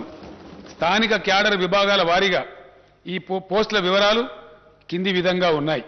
అధ్యక్ష, దీని ద్వారా వచ్చే రిజల్టాంట్ వేకెన్సీస్ గ్రూప్ 1 కేటగిరీ అధ్యక్ష, దానిలో దాదాపు 16 నుంచి 20 వరకు కేటగిరీలు ఉన్నాయి. ఆర్డీఓ, డిఎస్పీ, ఆర్టీఓ, సిటీఓ వగైరా వగైరా ఉంటాయి. అందరికి సభ వారికి తెలిసిందే. అందులో గ్రూప్ 1 కింద 503 పోస్టులను ఇమీడియట్గా నోటిఫై చేస్తా ఉన్నారు. గ్రూప్ 2 కింద 582 పోస్టులను ఇమీడియట్గా నోటిఫై చేస్తారు అధ్యక్ష. గ్రూప్ 3 కింద 1373 పోస్టులు ఉన్నాయి అధ్యక్ష. గ్రూప్ 4 కింద 9168 పోస్టులు ఉన్నాయి అధ్యక్ష. అదేవిధంగా జిల్లాలలో జిల్లా క్యాడర్గా ఉంటాయి అధ్యక్ష. దీనిలో నేను మనవి చేస్తా ఉంది ఏంటంటే, గౌరవ సభ్యులకు గతంలో ఈ అవకాశం ఉండేది కాదు అధ్యక్ష. మారుమూల ప్రాంతాల ఉద్యోగాలు కొద్దిగా తెలివైన వాళ్ళు కొట్టేసేవాళ్ళు. ఇప్పుడు ఎక్కడికక్కడనే ఉద్యోగ అవకాశం రావాలి కాబట్టి భూపాలపల్లి జిల్లాకు భూపాలపల్లిని రావాలా, ములుగు జిల్లాకు ములుగులనే రావాలా, గద్వాలలో రావాలా, ఆసిఫాబాద్లో రావాలి. కాబట్టి లోకల్ క్యాడర్ కూడా నూతన రాష్ట్రపతి ఉత్తర్వుల ప్రకారం నిర్ణయం చేశాం. ఇప్పుడు నేను మనవి చేస్తాను తమరికి, జిల్లా క్యాడర్ పోస్టులు 39,829. ఇవి ఏ జిల్లాకు ఆ జిల్లానే వస్తాయి అధ్యక్ష. నేను వివరాలు చెప్తాను. జోనల్ పోస్టులు, ఇందాక నేను చదివినటువంటి 7 జోన్లలో ఉన్నటువంటి పోస్టులు ఆ జోన్ వాళ్ళకే చెందుతాయి. 18,866 ఉద్యోగాలు. మల్టీ జోనల్ పోస్టులు 13,170. విశ్వవిద్యాలయాలు, సచివాలయం, హెచ్ఓడీలు వగైరా కలిపి 8,147 ఉద్యోగాలు. అధ్యక్ష, జిల్లాల వారీగా అంటే ఏ జిల్లాకు ఆ జిల్లాకే తక్షణం లభించే ఉద్యోగాల సంఖ్య ఎక్కడ వాళ్ళకి అక్కడనే వస్తుంది అధ్యక్ష. అక్కడనే నియామక ఉత్తర్వులు ఇస్తారు. హైదరాబాద్ 5,268, నిజామాబాద్ 1,976, మేడ్చల్ మల్కాజ్గిరి 1,769 మంది, రంగారెడ్డి 1,561, కరీంనగర్ 1,465, నల్లగొండ 1,398, కామారెడ్డి 1,340, ఖమ్మం 1,340, భద్రాద్రి కొత్తగూడెం 1,316, నాగర్ కర్నూలు జిల్లా 1,257, సంగారెడ్డి జిల్లా 1,243, మహబూబ్నగర్ జిల్లా 1,213, ఆదిలాబాద్ జిల్లా 1,193, సిద్దిపేట జిల్లా 1,178, మహబూబాబాద్ జిల్లా 1,172, హనుమకొండ జిల్లా 1,157, మెదక్ జిల్లా 1,149, జగిత్యాల జిల్లా 1,063, మంచిర్యాల జిల్లా 1,025, యాదాద్రి భువనగిరి 1,010, జయశంకర్ భూపాలపల్లి 918, నిర్మల్ జిల్లా 876, వరంగల్ జిల్లా 842, కుమ్రంభీం ఆసిఫాబాద్ 825, పెద్దపల్లి జిల్లా 800, జనగామ జిల్లా 760, నారాయణపేట జిల్లా 741, వికారాబాద్ జిల్లా 738, సూర్యాపేట జిల్లా 719, ములుగు జిల్లా 696, జోగులాంబ గద్వాల 662, రాజన్న సిరిసిల్ల 601, వనపర్తి జిల్లా 556, మొత్తం 39,829 అధ్యక్ష. డైరెక్ట్ రిక్రూట్మెంట్ వేకెన్సీలు జోనల్ వారీగా అధ్యక్ష, అంటే జోనల్ పోస్టులు. Zone 1 Kaleshwaram 1630, zone 2 Basara 2328, zone 3 Rajanna 2403, zone 4 Bhadradri 2858, zone 5 Yadadri 2160, zone 6 Charminar 5297, zone 7 Jogulamba 2190, మొత్తం 18,866 అధ్యక్ష.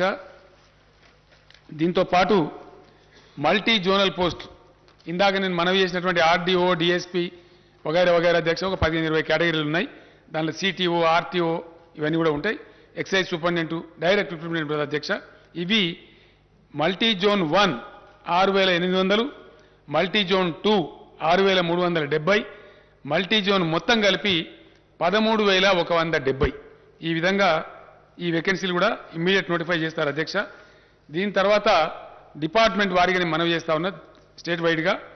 హోంశాఖలో 18,334, సెకండరీ ఎడ్యుకేషన్ అంటే టీచర్ పోస్టులు వగైరా ఉంటాయి అధ్యక్ష 13,086, హెల్త్ మెడికల్ ఫ్యామిలీ వెల్ఫేర్లో 12,755, హయ్యర్ ఎడ్యుకేషన్ అగైన్ ఎడ్యుకేషన్ అధ్యక్ష అంటే కాలేజ్ ఎడ్యుకేషన్లో 7,878, బీసీల సంక్షేమం 4,311, రెవెన్యూ డిపార్ట్మెంట్ అంటే నూతనంగా ఏర్పడ్డ మండలాలు, డివిజన్లు, జిల్లాల వారీగా పోస్టుల భర్తీ అధ్యక్ష.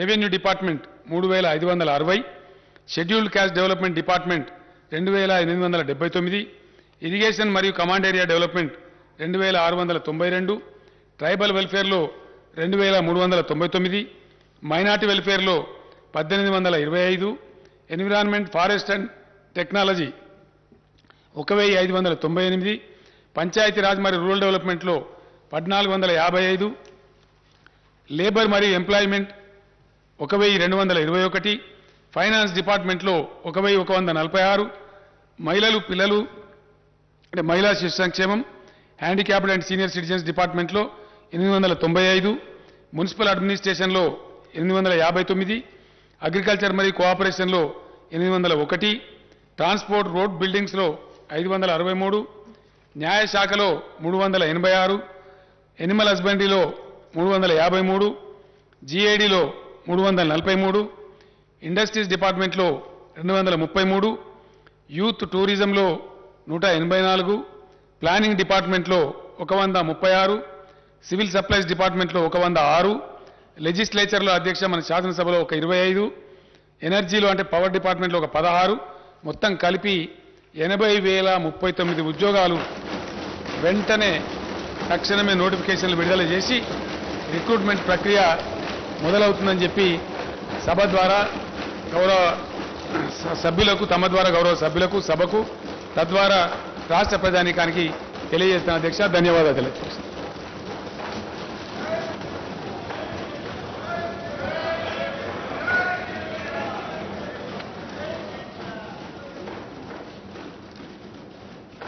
There are some announcements. All the papers included in today's agenda are deemed to have been placed and laid on the table of the House.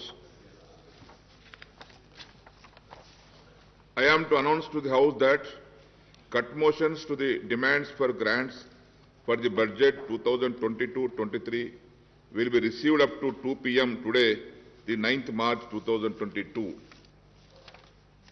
One more announcement. I am to announce to the House that I have nominated the following members to be on the panel of chairmen for the second meeting of 8th session: Sri Dharamsot Reddy Nayak, Sri Muhammad Mozam Khan, Sri Hanuman Sinde, Sri Manchireddy Kishan Reddy. Now, general discussion on the annual finance statement budget for the 2022-23. I request Sri Akbaruddin Owaisi Garu to initiate the general discussion on the annual finance statement budget for the year 2022-23. Honorable Speaker, sir.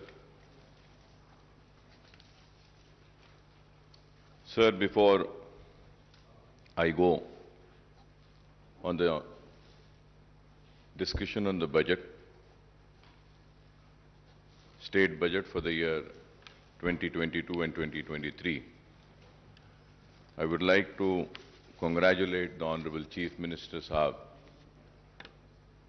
for making the announcement for the recruitment in the government department.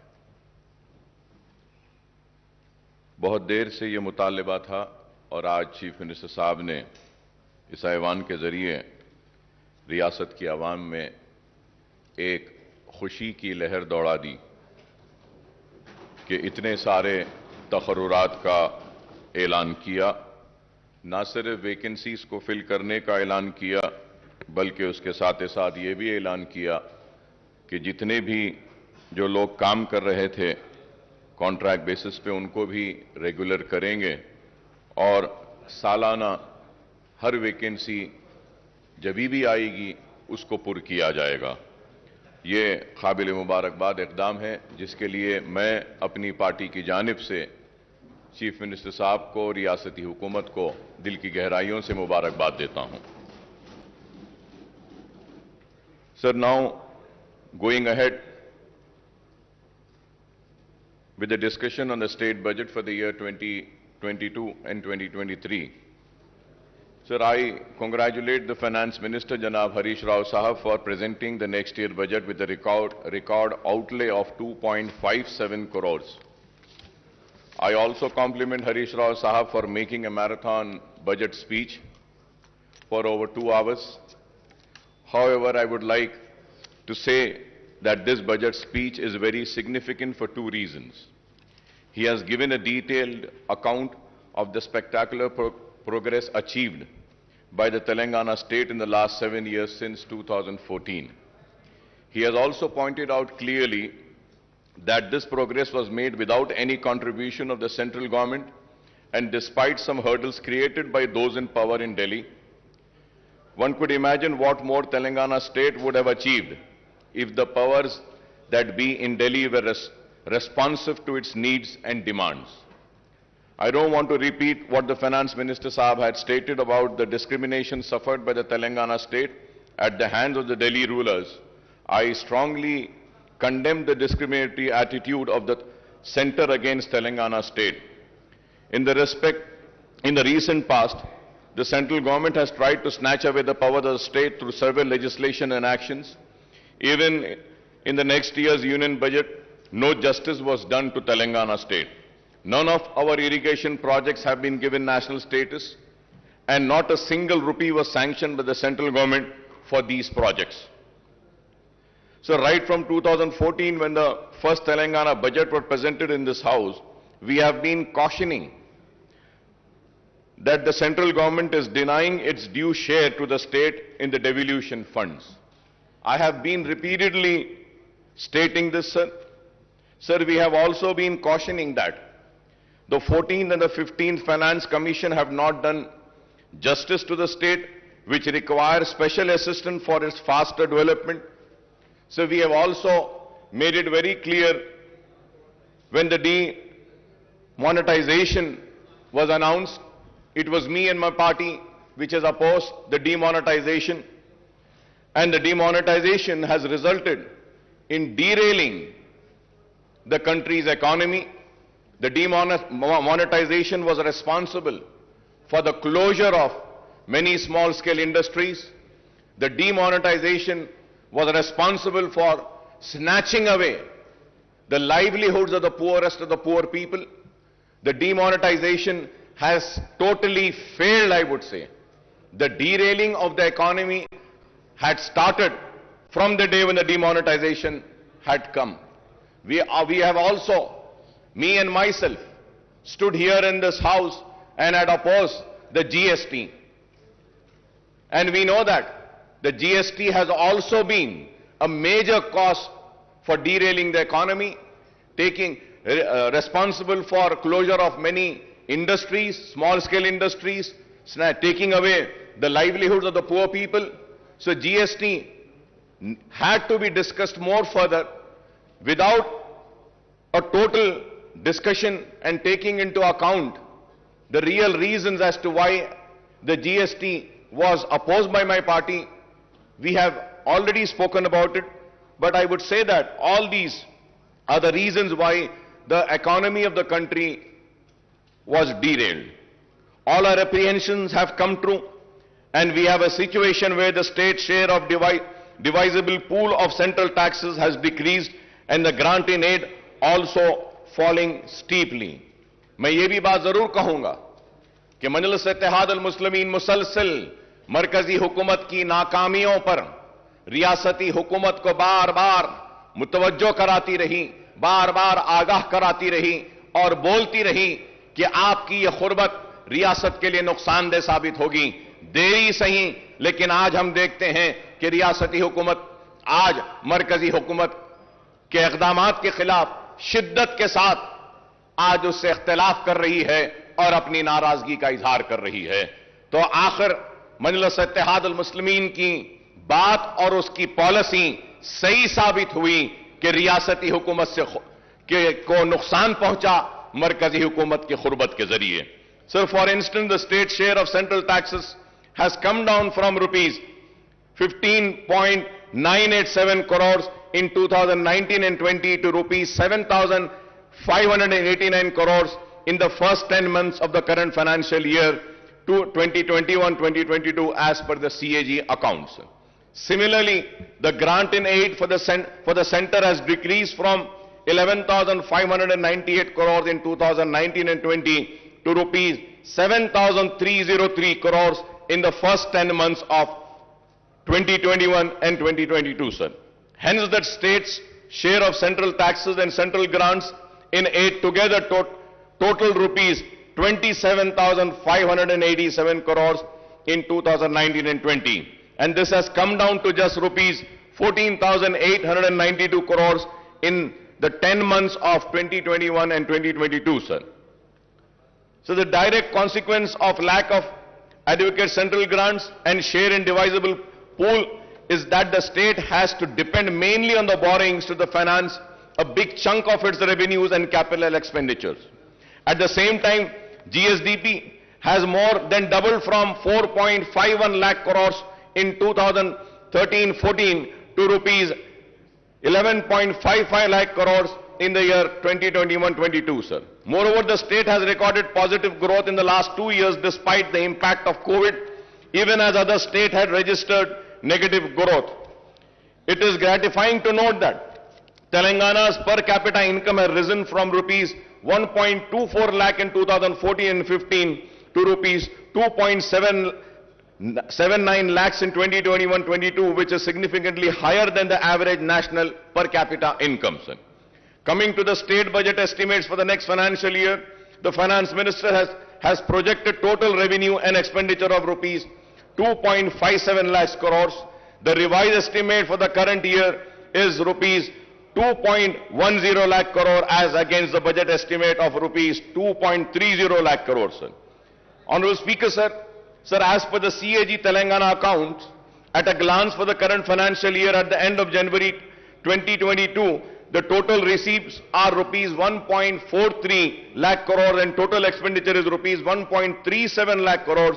The receipts include huge borrowings of rupees 44,366 crores, sir. I must admit that the successive finance ministers of Telangana are incorrigible optimistic. Every time they present the state budget, they come up with a very impressive estimates, but the actual receipts and expenditure indicates a massive shortfall after year. Not only the estimates of the share of central taxes and the grant in aid are on a higher side every time, but the estimate of state-owned taxes revenue and non-tax revenues are projected beyond capacity of the revenue earnings department, sir. Let us take the figures of the current year's budget estimate and the actual for the last 10 months, sir. Sir, if we have to see the figures of the last 10 years, sir, the state-owned revenues are estimated at rupees 98,179 crores, but the actual receipts in 10 months are only 77,789 crores, that is 79% of the estimates. Similarly, the state non-tax revenues are projected at rupees 30,577 crores, but the actual receipts are 5,600 crores, that is 18% of the estimates. The state's own tax and non-tax revenues together were estimated at rupees 1,28,756 crores, but the actual receipt in 10 months amount to rupees 83,389 crores. The state is supposed to earn rupees 45,367 crores to achieve the year's budgeted target of rupees 35,367 crores as per the revised estimate. Honorable Speaker, sir, I don't think that the revenue earnings departments can perform miracles and achieve 10% target before the financial year which closes at March 31st. A direct consequence of the shortfall in revenue received is the huge shortfall in the state expenditure on both welfare schemes and developmental activities. The statement of CAG report on state budget, sir, which clearly gives a picture to us. If we have to see, Honorable Speaker, sir,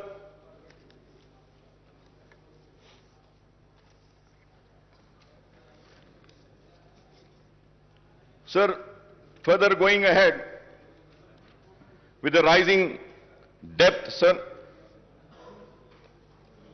Telangana outstanding public debt will reach rupees 3,29,988 crores in 2022-23, accounting for 25% of gross state domestic product, sir. Sir, Honorable Speaker, sir, going further ahead, in the year 2019 and 20, the outstanding public debt stood at rupees 2,05,858 crores. Thus, the next year outstanding debt represents a massive increase of rupees 1,24,130 crores on the outstanding debt in 2019 and 20. The outstanding debt share of GSDP is set to increase to 25% from 22%, sir. Interest payment on loan will increase from rupees 17,000. This is a very important point, sir. Interest payment on loan will increase from rupees 17,584 crores in 2021-22 to rupees 18,911 crores in 2020 to 2023, and the debt repayment of principal amount will also increase from 6,460 in 2021-22 to rupees 8,336 crores in the year 2022-23. Sir, we may say that raising a loan is acceptable, but it should only be used for capital expenditure. Sir, I may point out that the actual debt component will be much higher than the projected figures.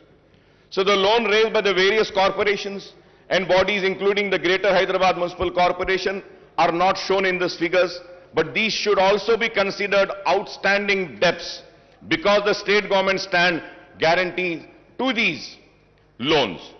The loan amount should be spent on infrastructure project rather than welfare schemes, Honorable Speaker, sir. And I hope that when the Honorable Finance Minister would reply, he would also give me the details of the loans raised by various corporations. Honorable Speaker, sir, as per the CAG report, budget allocated and actual revenues and expenditure, if we have to see, sir, for the financial year 2021, the budget estimate was 2,21,686.54. Then the actuals were 1,42,688. That amounts to 64% only. When we see 2021, the budget estimate was 1,76,393.20. The actuals were 1,45,599.95. The percentage is 82.54. 2019 and 20, 1,37,226.53. Actuals were 1,32,508.87. Percentage was 96.56. 2018 and 19, 1,67,859.35. The actuals were 1,25,554.70, that is 74.80. 2017 and 18, budget estimate was 1,44,986.52. The actuals were 1,15,887.35. 2016 and 17, budget estimate 1,27,266.59. The actuals were 1,17,799.40. That is 92.56%. 2015 and 16, 1,11,974 was the budget estimate. 1,11,974.82. The actuals were 96,051.29. That amounts to 85.78%. 2014 and 15, the budget estimate was 97,563.61. The actuals were 63,323.29. That was 64%, sir. Sir, when we see the budget estimate and the actuals, now let us see the table of the expenditure. Sir, when we see the expenditure for the year 2021 and 2022, sir, again if we see the budget estimate was 1,98,430.21, but the actuals were 1,37,190.44. That was 69.14 in the year financial year 21-22. When we go to financial year 2020 and 2021, the budget estimate was 1,60,731.00, but the actual expenditure was 1,34,731.68. That is 83.82%, sir. For the financial year 2019 and 20, the expenditure, budget estimate expenditure was 1,28,330.51, but the actuals were 1,23,809.09. 2018 and 19, the actual expenditure was, budget estimated was 1,58,823.80, but the actual expenditure was 1,16,804.25. That amounts to 73%, sir. Sir, again if we see 2017, the budget estimate for the expenditure was 1,39,441.00, but the actuals were 1,09,384.62. That amounts to 78.45%, sir. 2016 and 17, 1,26,519.49 was a budget estimate for expenditure, but the actuals were 1,14,397.62. That amounts to 90.42, sir. So 2015 also, it was 1,09,582.72, and the actuals were 90,818.44. In the year 2014 and 15, 94,890.50, but the actual expenditure was 61,840.48, sir. So now, if we are seeing these figures, so it is very clear that what has been the actuals and what has been the expenditure, what has been the budget estimate for the receipts and what has been the actuals, and also the expenditure, what was the budget estimate for the expenditure and what has been the actuals, sir. Sir, now going further ahead, sir, the state government claims that the Telangana is at the bottom of the list in the terms of GSDP ratio on public debt. In 2021, the outstanding loan was 2,44,119 crores, and in 2021 and 22, it stood at 2,85,120. If I am wrong, I may be corrected, sir. But as per my research and my work which I have done, the outstanding loan for the year 2021 is 2,44,119 crore, and in 21-22, it stood at 2,85,120 crores, sir. The loan raised for the open market would amount to rupees 2.89 lakh crores out of the rupees 3,29,988 crore outstanding debt in the coming fiscal year, sir. These figures, if are wrong, I may be corrected, sir. So the budget has proposed to borrow rupees 53,970 crores through market borrowing in 22-23 against 47,500 crores in the year 21-23.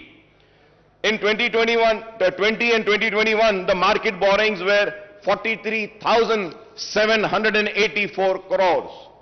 The overall debt burden of the state government will stand.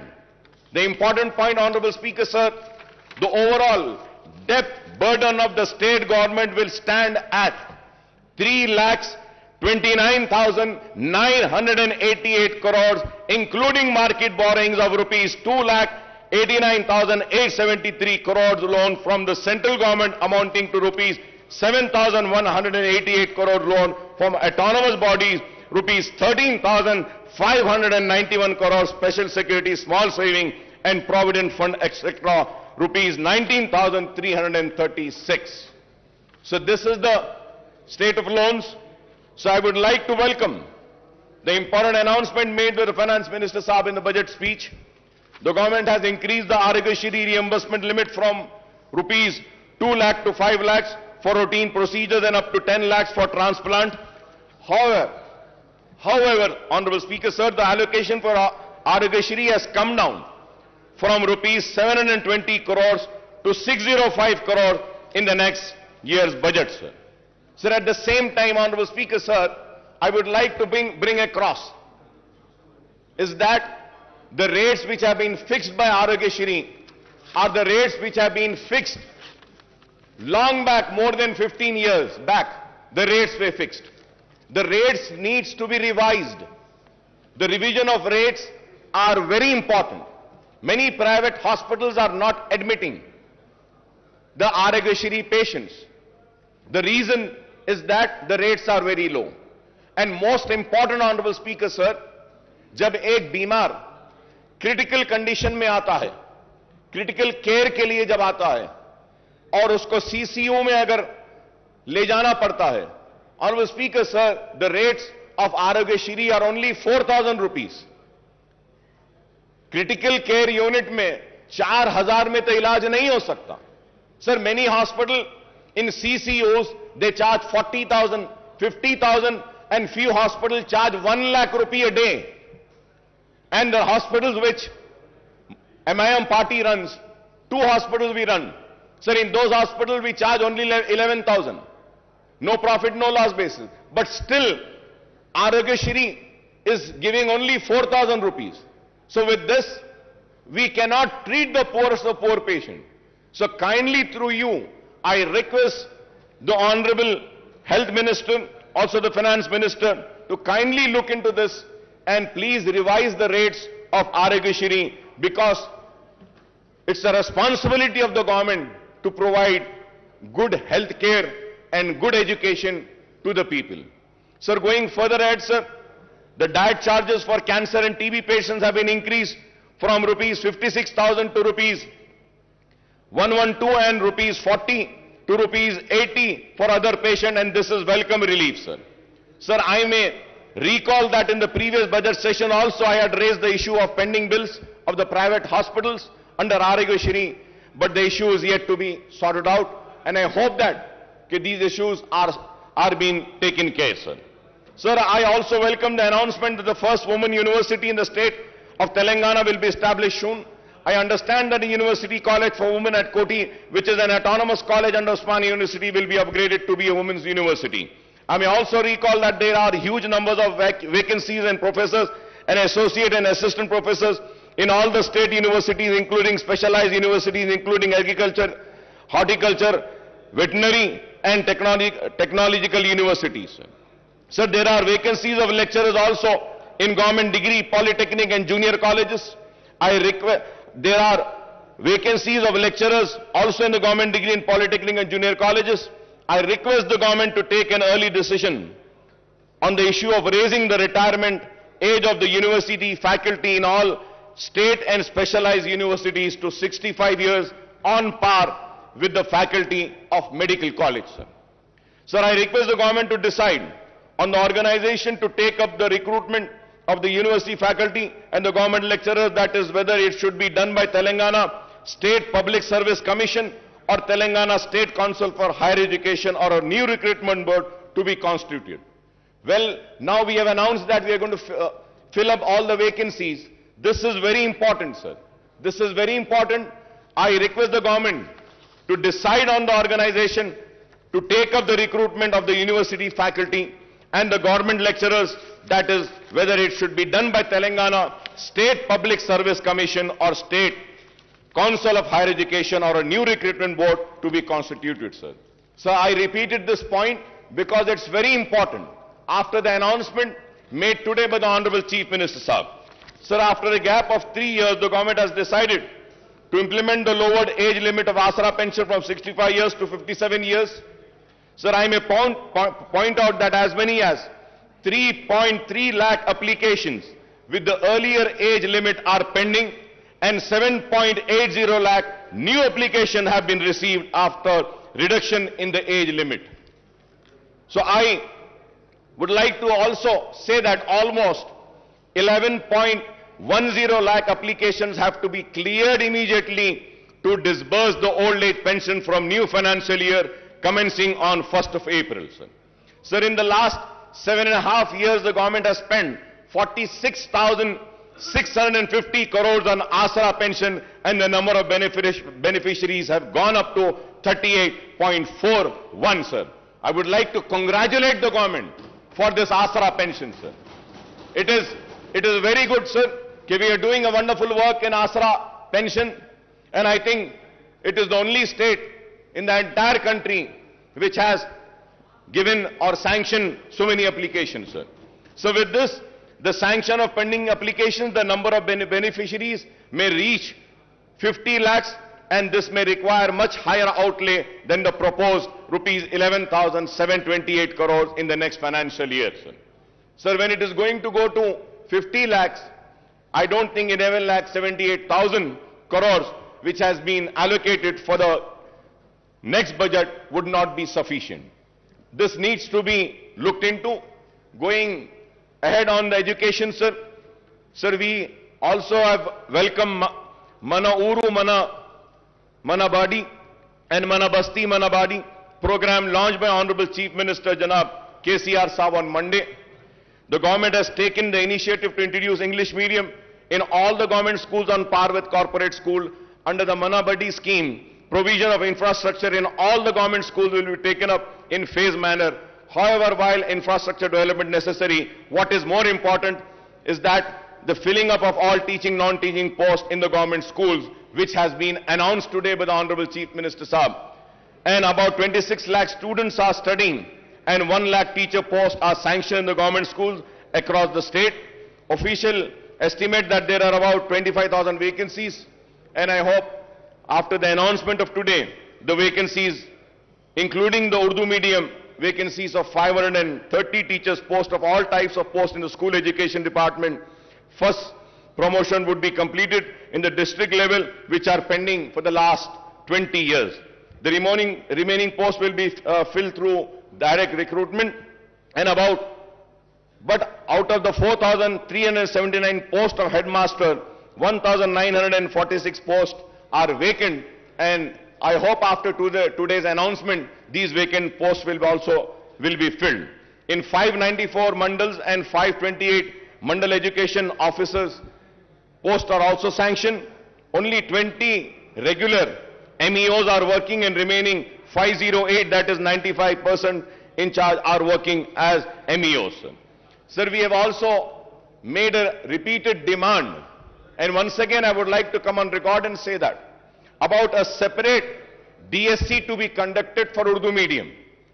Sir, we had meetings with the Honorable Education Minister, Madam Sabita Indra Reddy साहिबा के साथ हमारी meetings हुई, लेकिन आज तक भी separate Urdu DSC का हुआ नहीं. डी रिजर्वेशन जो होना है वो भी नहीं हुआ आज तक, और उर्दू मीडियम के स्कूल्स में हमने बहुत सारी बातें रखी थी, वो भी नहीं हुआ. And at the same time, sir, so for so many years, the sweepers and attenders post in school education department are being removed, sir. निकाल दिए गए साहब. आपको हैरत होगी साहब, पूरे रियासत में झाड़ू देने वाले और अटेंडर्स के जो पोस्ट है स्कूल एजुकेशन में, वो निकाल दिए गए. और हमने देखा है कि टीचर्स झाड़ू दे रहे हैं, टॉयलेट्स को साफ करने वाले कोई नहीं है. This is a very important issue which needs to be taken up, which needs to be addressed, sir. Sir, there are 85 mandal in charge MEOs are looking after one mandal each. One MEO is in charge of 7 mandals. 8 MEOs are in charge of 5 mandals each. 24 MEOs are handling 4 mandal each. 59 MEOs are overseeing 3 mandal each, and 87 MEOs are managing 2 mandal each, sir. So the state has 33 districts, but the government has not sanctioned the DO post for all the districts. For all the districts, we need to have DOs, sir.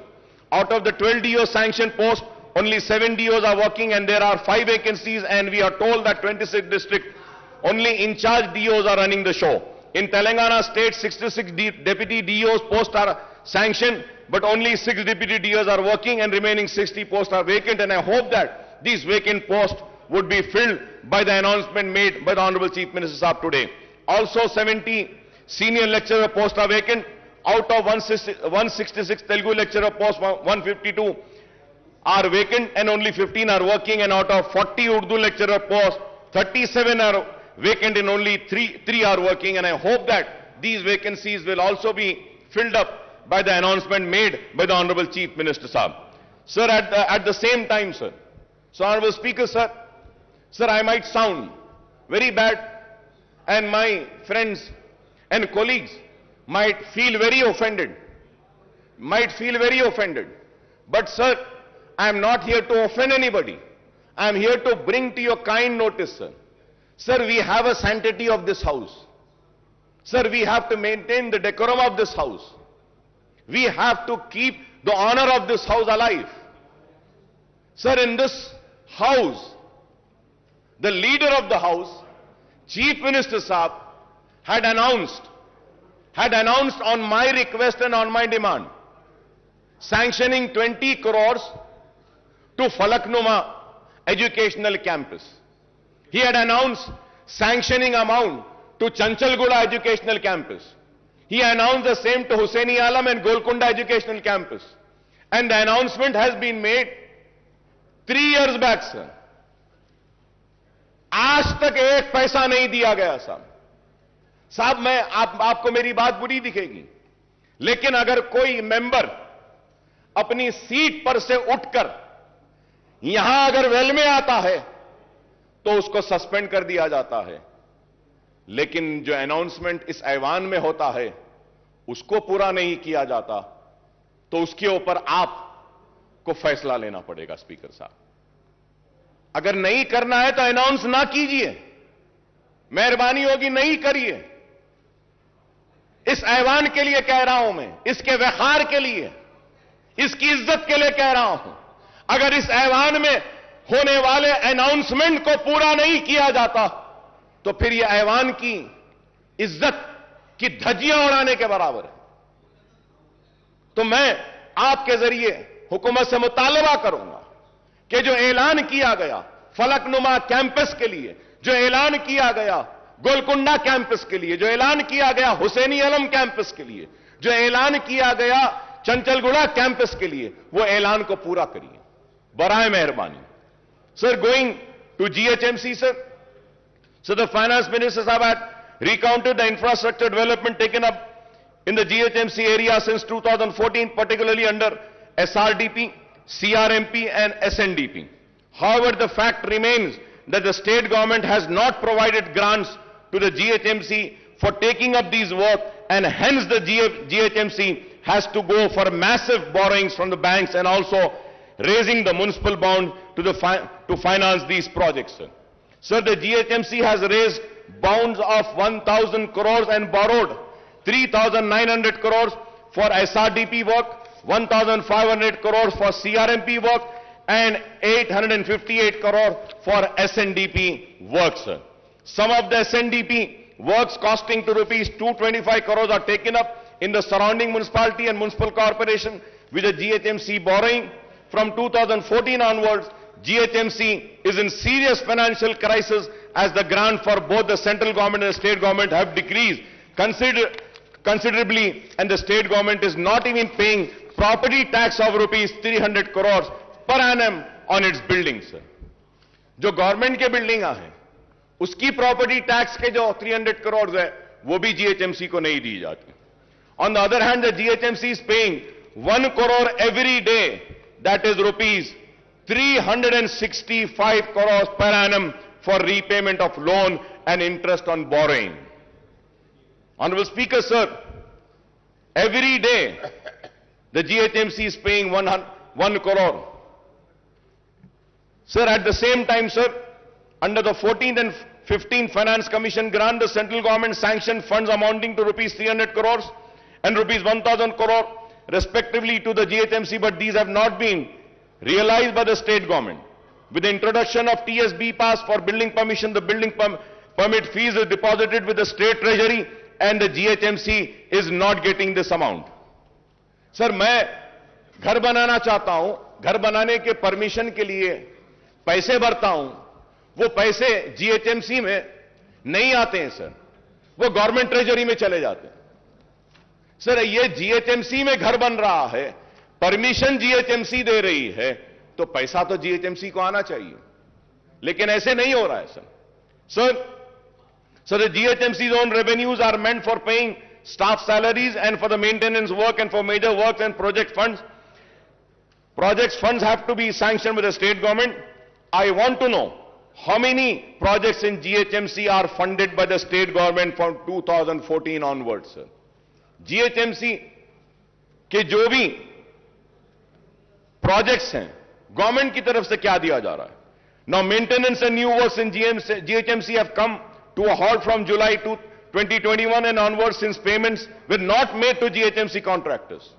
The contractors' dues are rupees 300 crores and the government should release the fund for development of work to GHMC to clear this fund. Most of the 2,000 contractors at GHMC are petty contractors whose livelihood depends on GHMC work. Sir, I also have the statement, sir. Abstract of MAUD department budget for 7 years. For 7 years, when we see, sir, Commissioner and Director of Municipal Administration, Hyderabad Metro Water Supply Sewerage Board, the Mission for Elimination of Poverty Municipal Areas, MEPMA, then Amrut Smart City, Musi River Fund Development Limited, Hyderabad Road Development Corporation Limited, Hyderabad Metro Rail. Isme, sir, 11th is Greater Hyderabad Municipal Corporations. So the budget estimate, Honorable Speaker, sir, was 8,920.36 crores. Budget release 236.11. Only, sir, 236.11. This is for the financial year 2014 and 15 se lekar for the year 2021-22 tak. Last 7.5-8 years में 8,990.36 करोड़ का ऐलान किया, लेकिन budget release 236 crore का हुआ और expenditure. Sir, now we have to see what has been the expenditure. Sir, out of 8,920, 236.11 was released and the expenditure is how much, sir? Only 2 crore 65 lakhs. 2 crore 65 lakhs. If I am wrong, I may be corrected. If I am wrong, I may be corrected. These are the figures which has been given. So it is very sad, sir. Sir, also, in this house, sir, an announcement was made about the notarized document to be treated as registered document. Ministers की एक committee भी बनाई गई. Sir, आज तक भी कुछ नहीं हुआ. सर, मैं आपके जरिए हुकूमत से फिर से अपील करना चाहता हूं कि नोटराइज्ड डॉक्यूमेंट को रजिस्टर्ड डॉक्यूमेंट ट्रीट करिए.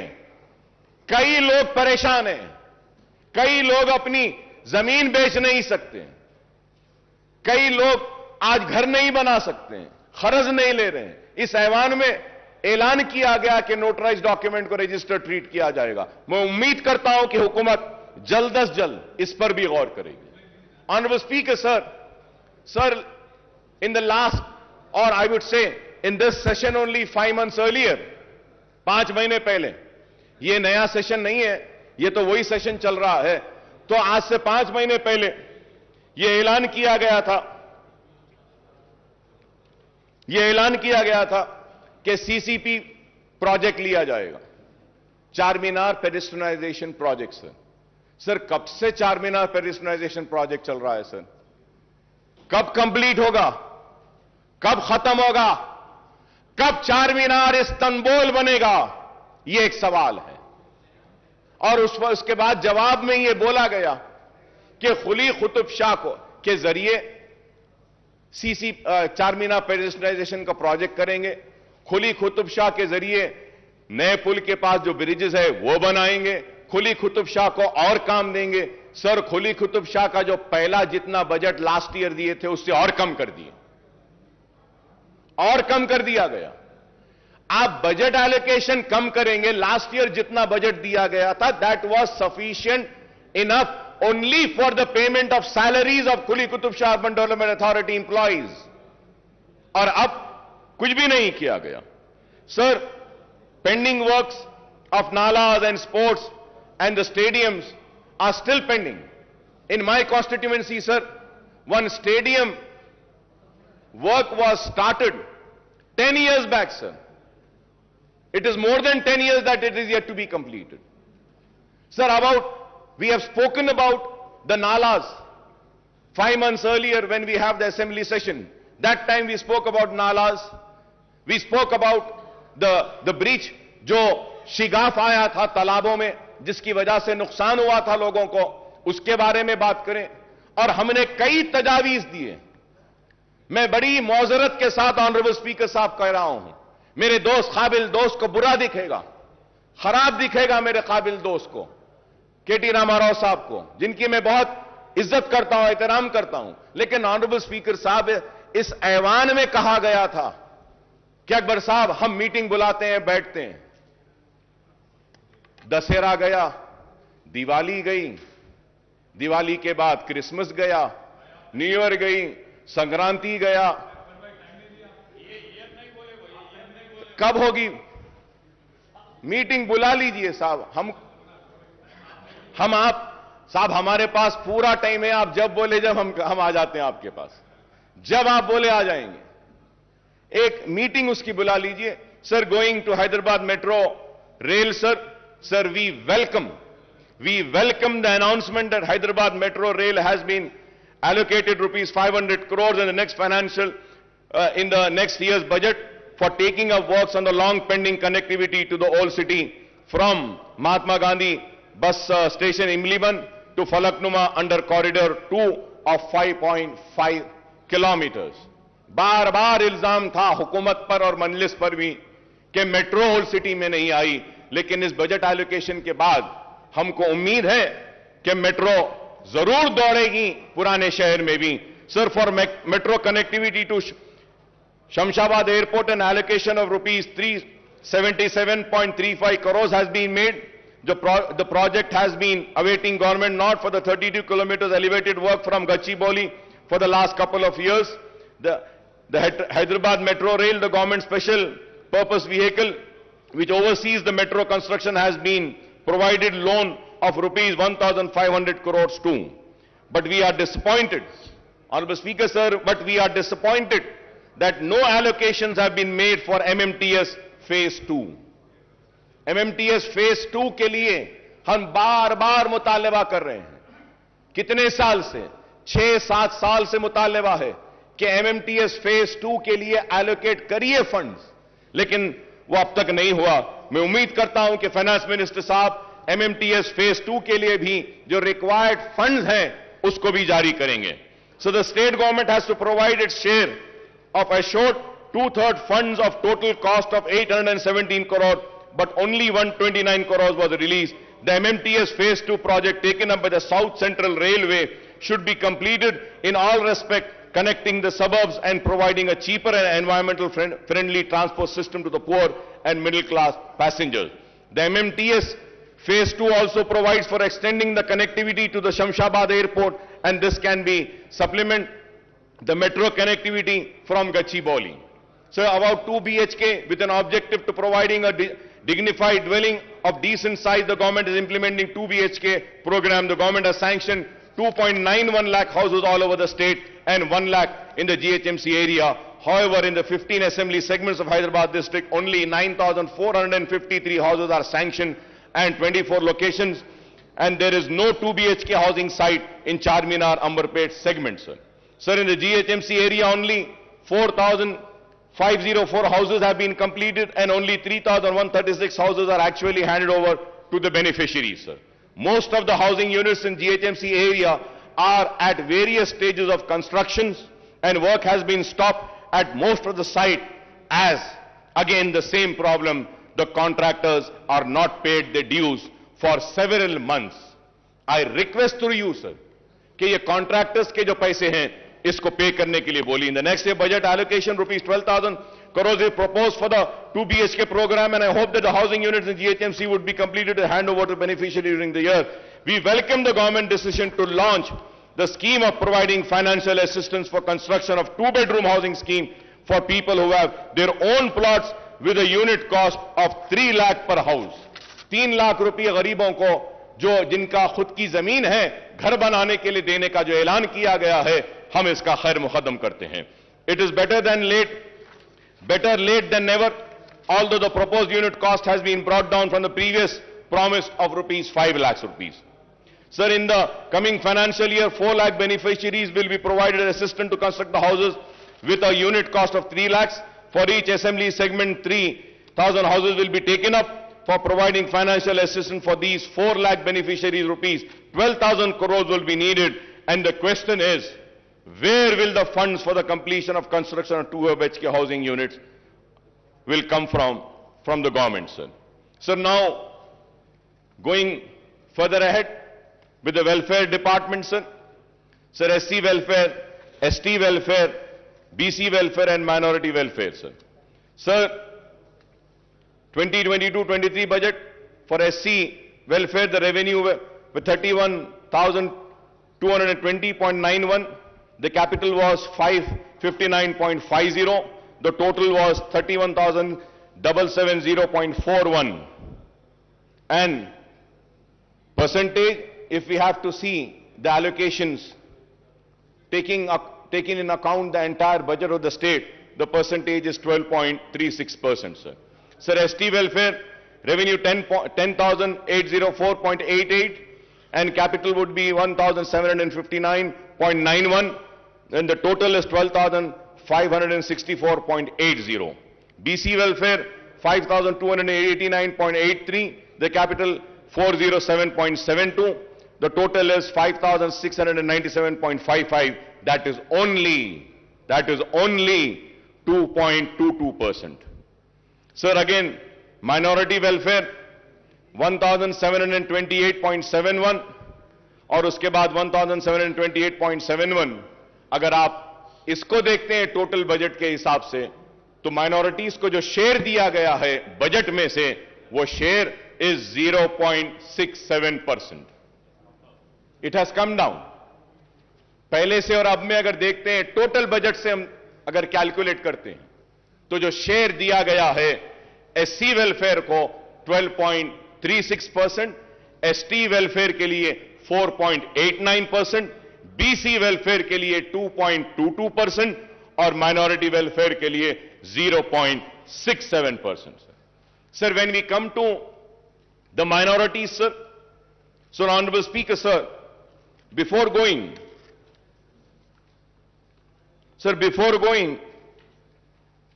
further ahead on minorities, sir, मैं फिर से सर आपकी तवज्जो पे एक बात लाना चाहता हूं सर. आज से 5 महीने पहले चीफ मिनिस्टर साहब ने ऐवान में खड़े होकर पूरी तफसीलात दी थी. यह बुक दिया था और इसमें कहा गया कि माइनॉरिटीज पे क्या स्पेंड हुआ. टोटल 2014, 15, 16, 17, 17, 18, 18, 19, 20, 20, 21 या 21, 22 सारा figure total up to September 21, 6,971. और अगर हम सितंबर को माइनस कर देते हैं, सिर्फ 2021 तक लेते हैं, तो ये जो पैसा जो दिया गया है एवरी ईयर 2014, 15, 16, 17, 18, 19, 20 और 21 तक हम ले लेते हैं, 22 नहीं लेते हैं, तो the amount comes to 6,502. Amount comes to 6,512, sir. 6,512. Honourable finance minister साहब अपनी बजट की स्पीच में बोलते हैं 7 साल में 6644. 6644. अब सर सवाल ये है, ऑनरेबल चीफ मिनिस्टर साहब जो फिगर दिए हैं वो सही है, फाइनेंस मिनिस्टर साहब जो फिगर दे रहे हैं वो सही है, या फिर कौन सा फिगर सही है sir? And when we go further ahead sir, I would say that कि मैं रिकॉर्ड में आकर कहना चाहूंगा, ये जो डिपार्टमेंट है सर, ये डिपार्टमेंट अपना होमवर्क सही नहीं करता है सर. सर अगर हम 7 इयर्स का टोटल लेते हैं माइनॉरिटीज का, जब budget allocation was 9,837.22, BROs released was 7,736.10, expenditure is 6,205.18. 6,205.18. Sir finance minister साहब को चाहिए था कि वो फॉर द ईयर 2021-22 का भी जो स्कीम वाइज है, जो हमारा 1,600 है, उसमें स्कीम्स में 949.7 है, एडिशनल बजट 133.96 करोड़ दिए, तो टोटल 1083.66. फिर रेजिडेंशियल स्कूल्स के लिए 649.98 दिए. तो अगर ये ले लेते हैं, जब ये सारा ले लेते हैं, गवर्नमेंट की तरफ से मैं कह रहा हूं कि अब तक माइनॉरिटीज पे जो खर्च हुआ है वो 7,347.89 करोड़ है. आपको यह बोलना चाहिए अब तक जो खर्च हुआ. 6644 आपने कहा, चीफ मिनिस्टर साहब एक फिगर देते हैं और ये फिगर असल ये है. This is why I say that the department needs to study, the finance department also needs to study and come prepared. This house should not be misled. Sir और एक चीज, before going further add, honourable minister साहब in speech has quoted and said that 40 crores have been given for Anisul Gurba. The building is complete, ready for inauguration. Honorable Speaker, sir, it is not ready, sir. Sir, I have the picture, sir. I have the picture, sir. Is this ready? Is this called ready? No, sir, it's not ready. Why I say that? Any word said or uttered in this house holds an importance. And a document has been given. एक किताब दी गई, किताब में कहा गया है कि खत्म हो गया, नहीं हुआ है. सर मैं आपसे कहना चाहता हूं कि इस ऐवान में और एक बात, एक और ऐलान किया गया था. महमूद अली साहब यहां मौजूद हैं, अगर मैं गलत कह रहा हूं तो मुझे रोकिए, मुझे टोकिए. ऐलान किया गया था कि हज हाउस के बाजू की जो बिल्डिंग है वहां पे माइनॉरिटीज के सारे ऑफिसेस को वहां पे लाया जाएगा. क्या ऐलान किया गया था या नहीं? आज क्या वहां पे बिल्डिंग में क्या पूरे डिपार्टमेंट्स आए या नहीं? पूरी बिल्डिंग कमजोर हो रही है.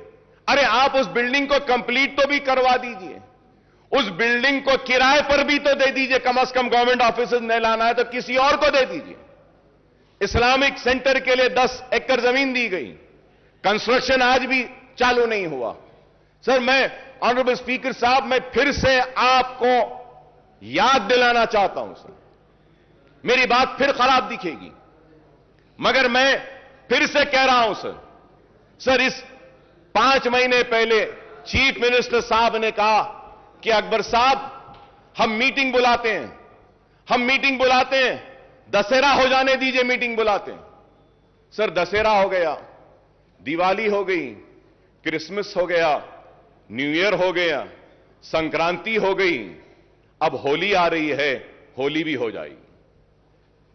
सर, आज मैं पूछना चाहता हूं कि अगर आप अपने वादे को पूरा नहीं कर सकते हैं तो बोलते क्यों हैं? बुरा दिखता है मेरी बात, लेकिन हक है। मैंने जो कहा कि आपने मेरे कान को खुश किया, मैंने आपके कान को खुश किया, ये लेने देने की बात कहां से आई? यही बात हुई। बादशाह के दरबार में खड़ा है गाने वाला, गा रहा है, वाह वाह वाह क्या गाया, जमीन ले ले, वाह वाह वाह क्या गाया, जायदाद ले ले, वाह वाह वाह क्या गाया, सोना ले ले, वाह वाह वाह क्या गाया, हीरे ले ले, वाह वाह वाह क्या गाया, मोती ले ले, वाह वाह वाह क्या गाया, ये ले ले, वो ले ले, सब हो गया। बाद में आके बोलते हैं, अरे सरकार, मैं इतना अच्छा गाया और मुझे बोले कि तू जमीन ले ले, जायदाद ले ले, मोती ले ले, हीरे ले ले। तो सवाल ये है, तो पूछते हैं कहां है? तो बादशाह पलट के बोलते हैं, अरे लेने देने की बात कहां है बाबा? तूने मेरे कान को खुश किया, मैंने तेरे कान को खुश किया। ये मेरी बात खराब दिखेगी, मगर ऑनरेबल स्पीकर सर, मैं आपसे पूछना चाहता हूं, मेरा बदतमीजी होगी, माफी चाहता हूं। सर, एक मेंबर इस ऐवान में वेल में आता है तो डिग्निटी और ऑनर इस हाउस की खराब और ये कह के सस्पेंड कर देते हैं, बाहर फेंक देते हैं। इस हाउस में जो ऐलान किया गया, उस ऐलान का क्या है, मैं पूछना चाहता हूं। क्या उसकी कोई अहमियत नहीं? उसका कोई वकार नहीं? क्या उसकी इज्जत नहीं? हम पुकारे तो कहां पुकारे? हम चीखे तो कहां चीखे? बताइए। ये ऐवान में आकर पुकारेंगे और ऐवान में बोलते हैं कि करेंगे, बुलाएंगे, इंतजार में खड़े हैं। सरकार का बुलावा कब आएगा? कब आएगा? आज आप बताइए ऑनरेबल स्पीकर सर, हम दर्द के साथ, कर्ब के साथ कह रहे हैं, आलेर की एनकाउंटर पर रिपोर्ट देंगे बोले, आज कातिलों को प्रमोशन हो रहा है, उन जालिमों को तरक्की दी जा रही है और मेरे खून बह रहा है, लेकिन उस पर इंसाफ नहीं। कब मिलेगा आलेर के लोगों को इंसाफ? मेरा सवाल है। आज हम ये बातें करते हैं, जियो निकाला गया, बोला गया कि चारमीनार पेडेस्ट्रियनाइजेशन के पुल को डालेंगे, कहां है बताइए? मैं जरूर यहां खड़े होकर अपने हक की लड़ाई लड़ रहा हूं। Honourable speaker sir, it is very important when we raise an issue, when an assurance has been given, that needs to be fulfilled. अब सवाल यह होगा कि आज इतने रिक्रूटमेंट का ऐलान किया गया, ये भी होंगे या नहीं? क्योंकि मेरे साथ तो यह तजुर्बा, मेरे साथ तो यह हुआ, मुसलमानों के साथ तो यह हुआ।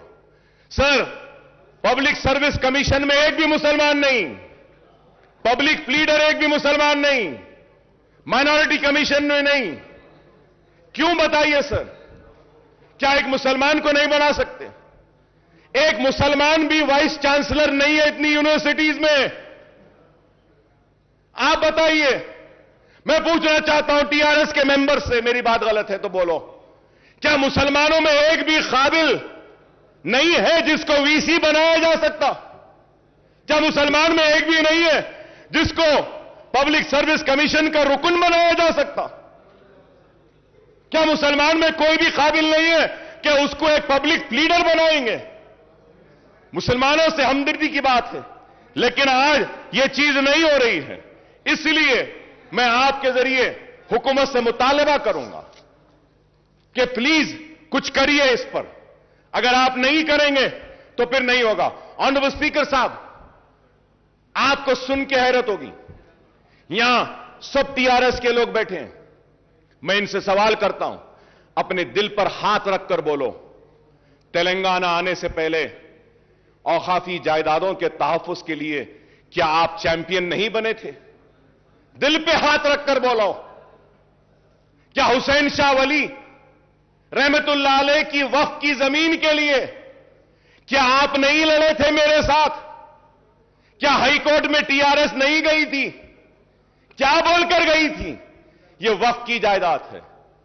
तेलंगाना एजिटेशन, तेलंगाना मिल गया, हुकूमत में आ गए, आने के बाद वही किया। सर मैं मुझे कंप्लीट करने दीजिए सर। वही किया जो कांग्रेस ने किया, वही किया जो तेलुगु देशम ने किया। नाइंसाफी मुसलमानों के साथ हुई, वो ये हुई कि इख्तिदार में आने के बाद हुसैन शाह वली की जमीन गवर्नमेंट लैंड है बोलती है टीआरएस की हुकूमत। क्या इंसाफ है? हुकूमत में नहीं थे तो वक्फ की थी, हुकूमत में आ गए तो गवर्नमेंट की। पूरी जमीन चले गई, पूरी जमीन चले गई। ऑनरेबल स्पीकर साहब, सुप्रीम कोर्ट में वक्फ बोर्ड मुकदमा हार गया टेक्निकल रीजंस की वजह से। अरे आज दे सकते थे। Please conclude sir. I am concluding sir, but I have to say sir. Sir मैं बोलना चाह रहा हूं, इसलिए बोलना चाह रहा हूं कि मुझे बोलना जरूरी है सर। सर पहले तो पूरा असेंबली कट हो गई, 5 दिन 6 दिन चल रही है। क्वेश्चंस आते ने 5 दिन में एक क्वेश्चन आएगा हमारा, और उसके बाद में अगर कम वक्त में बोलूं तो फिर मेरा इस ऐवान में आना ही बेकार है। मुझे बोलने दीजिए सर। इस वास्ते कि मजबूर होकर कह रहा हूं, मजबूर होकर हजारों करोड़ की जायदाद चले गई, एयरपोर्ट में चले गई। सर मैं कहूंगा, चीफ मिनिस्टर साहब का बयान अब तक मैं सुन रहा था, रिक्रूटमेंट में कहे कि तेलंगाना के साथ नाइंसाफी हुई। बेशक हुई, इससे इनकार नहीं। आपके आने के बाद इंसाफ मिल रहा है, बिल्कुल मिल रहा है। हक तलफी हुई, आपके आने के बाद हक मिल रहा है। पानी ले लिया गया, पानी मिल रहा है। खेती नहीं होती थी, आज हो रही है। पेंशन नहीं मिलता था, आज मिल रहा है। सब सही है, लेकिन औकाफी जायदादें जो पहले तबाह हो रही थी वो आज भी हो रही हैं, आज भी हो रही हैं। Sir you remember, sir, Honorable Speaker, sir, you remember an announcement was made that CBCID inquiry will be conducted on work properties. CM साहब ऐलान करें। क्या हुआ सर? कुछ हुआ सर? कुछ सीआईडी आगे बढ़ी सर? कोई सीआईडी कोई इंक्वायरी करी? सीआईडी कुछ इन्वेस्टिगेट करी? सीआईडी के जो टर्म्स एंड कंडीशंस क्या है? क्या किसी को पकड़ी? क्या कोई जमीन रिकवर करी? क्या करी साहब आज तक? बैठे महमूद अली साहब, पूछना चाहता हूं, अजमेर का रुबात कब बनेगा? क्या ऐलान नहीं हुआ? कब बनेगा? बोले थे अजमेर में रुबात, कहां है? सर हम टीआरएस के दोस्त हैं, अगर उनको पूछते हैं तो हमको भी पूछते हैं कि किस बुनियाद पे आप तायीद कर रहे हैं, क्यों तायीद कर रहे हैं? हमसे भी सवाल होता है। नेक नामी आपकी मुतासिर नहीं, हमारी भी होती है। खुदारा मेरी आपसे दरखास्त है कि आप करिए। Honourable speaker sir there is a scheme, finance minister साहब is here, I want him to give an assurance on this point when he replies to me. Sir government of India is giving matching grant for construction of, जो speech में बोले finance minister साहब, construction of minority schools and residential schools. For that, Waqf board has given land. वहां पे भी वक्फ board की land होना है, वहां पे भी वक्फ बोर्ड होना है। मल्टीनेशनल्स को गवर्नमेंट देती है, फैब सिटी को गवर्नमेंट देती है, हर एक के लिए गवर्नमेंट देती है, लेकिन हमारे लिए नहीं। आपकी जमीन ही दो। Sir government of India had given sanction the amount from last 3.5 years. The state government has not given its share. मेरे पास details हैं sir. I have the details. Why are you not releasing your share of funds? Is the question sir. क्यों नहीं दे रहे? Release कर दीजिए आप। Minority residential school वक्फ board की जमीन पर आने दीजिए ना, नहीं आते। सर निजामिया तिबी कॉलेज का क्या हाल है सर? बिल्डिंग कमजोर हो गई, गिरने पर है। उस्मानिया हॉस्पिटल का क्या हाल है? उस्मानिया हॉस्पिटल की बिल्डिंग कमजोर। सर बोला जा रहा है कि इतने हॉस्पिटल्स आ रहे हैं शहर के अतराफ। I am finishing sir. Sir Osmania hospital भी बनाइए, उस्मानिया दवाखाना भी बनाइए। आप 4-4, 5 दवाखाने बना रहे हैं, बनाइए। सर ऑनरेबल स्पीकर सर, मैं आपको फिर से याद दिलाता हूं, मैं नई बात नहीं कर रहा हूं सर। ऑनरेबल स्पीकर साहब, मैं नई बात नहीं कर रहा हूं, जो बार बार जो हर सेशन में करता हूं वही बात कह रहा हूं। उर्दू को दूसरी सरकारी जबान का मौखफ दिया गया, दिया गया सर। सर ये बजट की आज जो स्पीच का जो बुक हमको दिए ना साहब, उसमें तेलुगु था, इंग्लिश था, उर्दू नहीं था। उर्दू नहीं था, बाद में मंगाना पड़ा तो वहां से जाके उर्दू आया हमारे पास। क्यों साहब? उर्दू को दूसरी सरकारी जबान का मौखफ दिया गया है, तो आप उर्दू के साथ इंसाफ करिए। उर्दू बोर्ड्स नहीं, आरटीसी के बसेस पे नहीं, सरकारी दफातर के बोर्ड्स पे नहीं, मुतरज्जिम को हमारी नुमाइंदगी पर मुकर्रर किया गया डिस्ट्रिक्ट कलेक्टर ऑफिस में, लेकिन आज तक भी कोई दरखास्त नहीं ली जाती। सर उर्दू को उसका जायज हक दीजिए, यह हम मुतालबा करते हैं। हमारा मुतालबा कोई अलग नहीं है सर, जो जो वादे किए गए मैं वही दोहरा रहा हूं। Sir honourable speaker sir when I talk about minorities, sir मैं आपको फिर से और एक बात याद दिलाता हूं। सर इस ऐवान में ये पूरे लोग गवाह हैं, चीफ मिनिस्टर साहब ने कहा कि Muslim minorities will be treated on par with SC STs। बोले या नहीं बोले सर? मेरे पास है सर, कौन सी तारीख को बोले, लेकर आया सर। सर क्या Muslim minorities are given the same treatment as to what the SCs and STs have been given? Sir, Honorable Speaker, sir, you will be surprised, sir, अगर मैं आपके सामने पढ़कर सुनाऊं, आप सुनिएगा sir. Sir, Scheduled Caste Development Department in the state of Telangana has 83 schemes, in which six schemes are centrally sponsored, whereas 49 schemes come under SC sub-plan. Sir, मैं बोल रहा हूं, Scheduled Tribe Department has 91 various schemes, in which 6 schemes are centrally sponsored and 56 schemes come under ST sub-plan. कितने? 56. Backward classes. 40 schemes, 4 schemes are centrally sponsored. The BC department has no sub-plan. चलिए साहब, आ गया ना साहब आपके सामने scheduled caste 83, scheduled tribe 91, BC 14, minority. चलिए minority welfare. The minority welfare department has only 28 schemes, in which one scheme is run by center. The minority welfare department has no other scheme. Mahmood Ali साहब बैठे हैं, मैं महमूद अली साहब से भी पूछना चाहता हूं। महमूद अली साहब आप बोलिए, माइनॉरिटी फाइनेंस कॉर्पोरेशन से किसी एक गरीब को भी लोन दिया गया क्या? बताइए, दिल पे हाथ रखकर बोलिए। माइनॉरिटी फाइनेंस कॉर्पोरेशन से एक को भी नहीं दिया गया सर। सर 1.5 लाख रुपए देते बोले थे, 3 साल सर, 1 साल नहीं, 2 साल नहीं, 3, ये 4था साल है। 4 साल से एक मुसलमान को अपने पैरों पे खड़े होने के लिए कारोबार का खर्च माइनॉरिटी फाइनेंस कॉर्पोरेशन नहीं दिया। 1.5 लाख एप्लीकेशन पेंडिंग है या नहीं, ये बताइए। क्या क्लियर हुआ? सर मैं आप कोई नई बात नहीं कह रहा हूं सर, दिल जल रहा है सर, तकलीफ हो रही है कि हम आपके दोस्त हैं, आपका साथ दे रहे हैं, लेकिन आज क्या है बताइए? माइनॉरिटी फाइनेंस कॉर्पोरेशन पूरा मुर्दा हो गया सर। टिमरीज हां अच्छा चल रहा है, अनीसुल गुरबा काम हो रहा है, दरगाह बनाने शाह का काम हां हो रहा है, 69 कॉन्ट्रैक्ट लेक्चरर्स को रेगुलर अब ये आज के बाद हो जाएगा, मुतरज्जिम आए हो जाएंगे।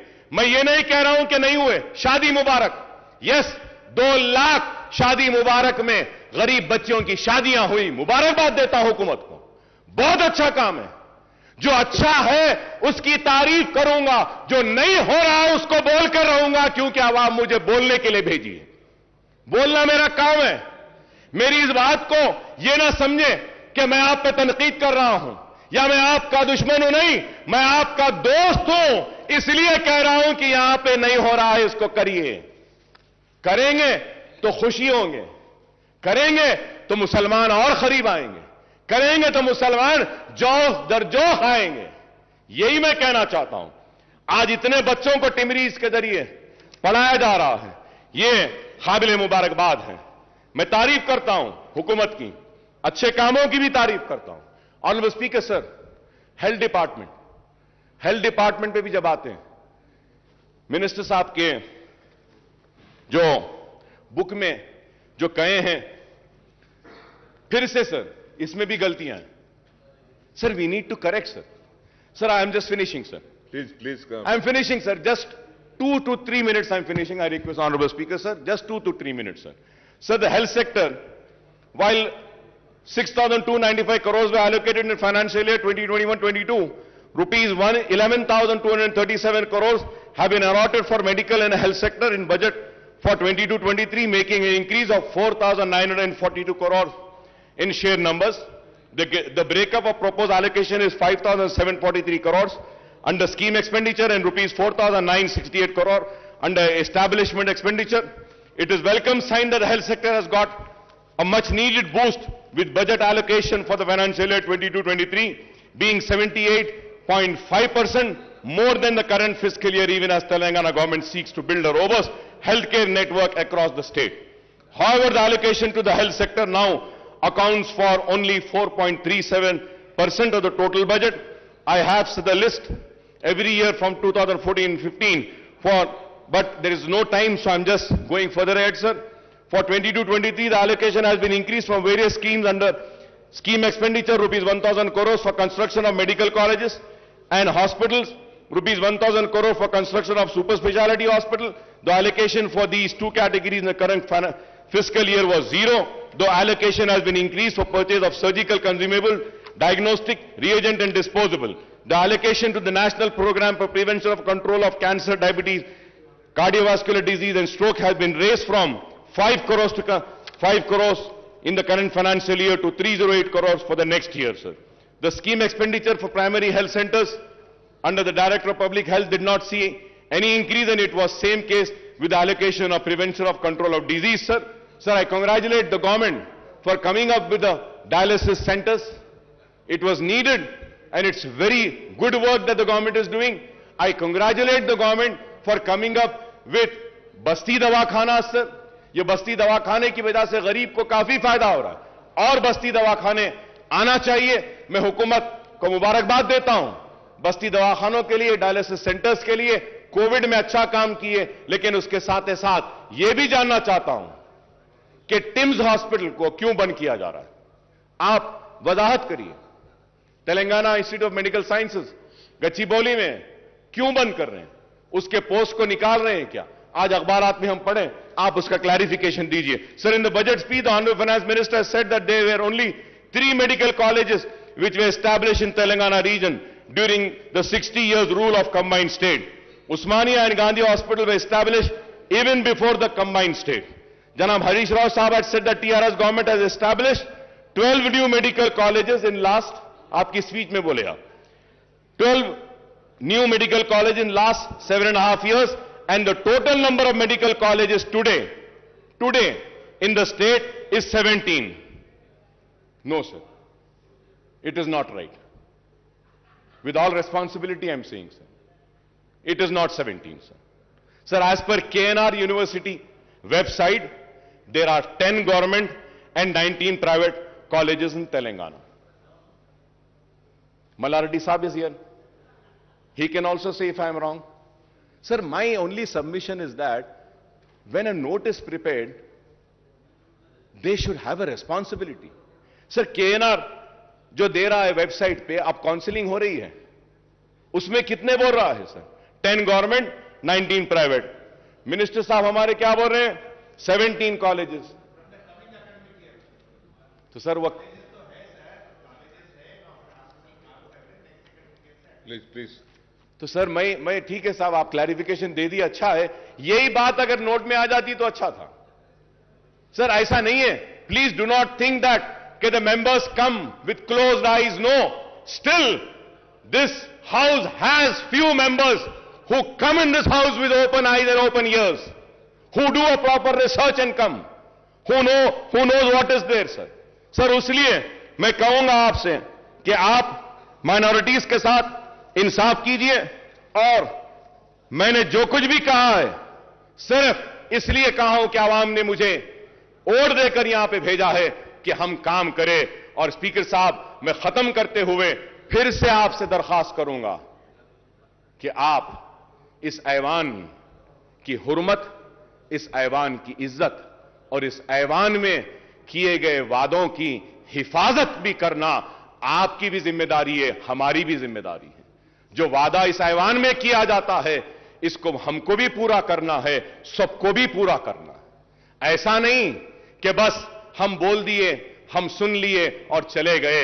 मैं उम्मीद करता हूं कि जो जो पॉइंट्स मैं आज आपके सामने उठाकर आपके सामने रखा हूं, इस पर आप संजीदगी के साथ गौर करेंगे और इसको तनखीद की शक्ल में ना देखेंगे, इसको तनखीद बराए तामीर में देखेंगे। It is a criticism for sure, but it is a constructive criticism. Kindly take it as a constructive criticism. I thank the government at the same time. And also, I want to thank Prashant Reddy Saab for taking up the construction of the Secretariat Mosque. CM साहब बोले थे, संगे बुनियाद हुआ, तामीर हो रही है, लेकिन आज बाज लोग बोलते हैं कि संगे बुनियाद रख दिए, तामीर नहीं हो रही है। तामीर हो रही है और तामीर मुकम्मिल होगी। सेक्रेटेरिएट के साथ मुझे उम्मीद है कि सेक्रेटेरिएट की तामीर के साथ सेक्रेटेरिएट की मस्जिद की तामीर भी होगी मुकम्मल। हम इसके लिए हुकूमत का शुक्रिया अदा करते हैं। बहुत काम हुए हैं, बहुत काम हुए हैं और बहुत होना बाकी है। हम यूं ही आपसे लड़ते रहेंगे, मुसलमानों के मसाइल को हल करवाते रहेंगे और यूं ही हम लड़ते लड़ते आइंदा भी आप ही आएंगे और आपके साथ हम ही आएंगे और रियासत को बंगारू तेलंगाना बनाएंगे। शुक्रिया स्पीकर साहब। వాయిదా ప్రతిపాదన శ్రీ బట్టి విక్రమార్క మల్లు గారు మరియు ఇతరులు రైతుల ఆత్మహత్యలు మరియు ఇతర సమస్యల గురించి చర్చించాలని కోరుతూ ఇచ్చిన వాయిదా ప్రతిపాదన తిరస్కృతమైనది. Now the house is adjourned for tea break.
ఉన్న వాళ్ళు ఉన్నారు, కొంతమంది లేని వాళ్ళు.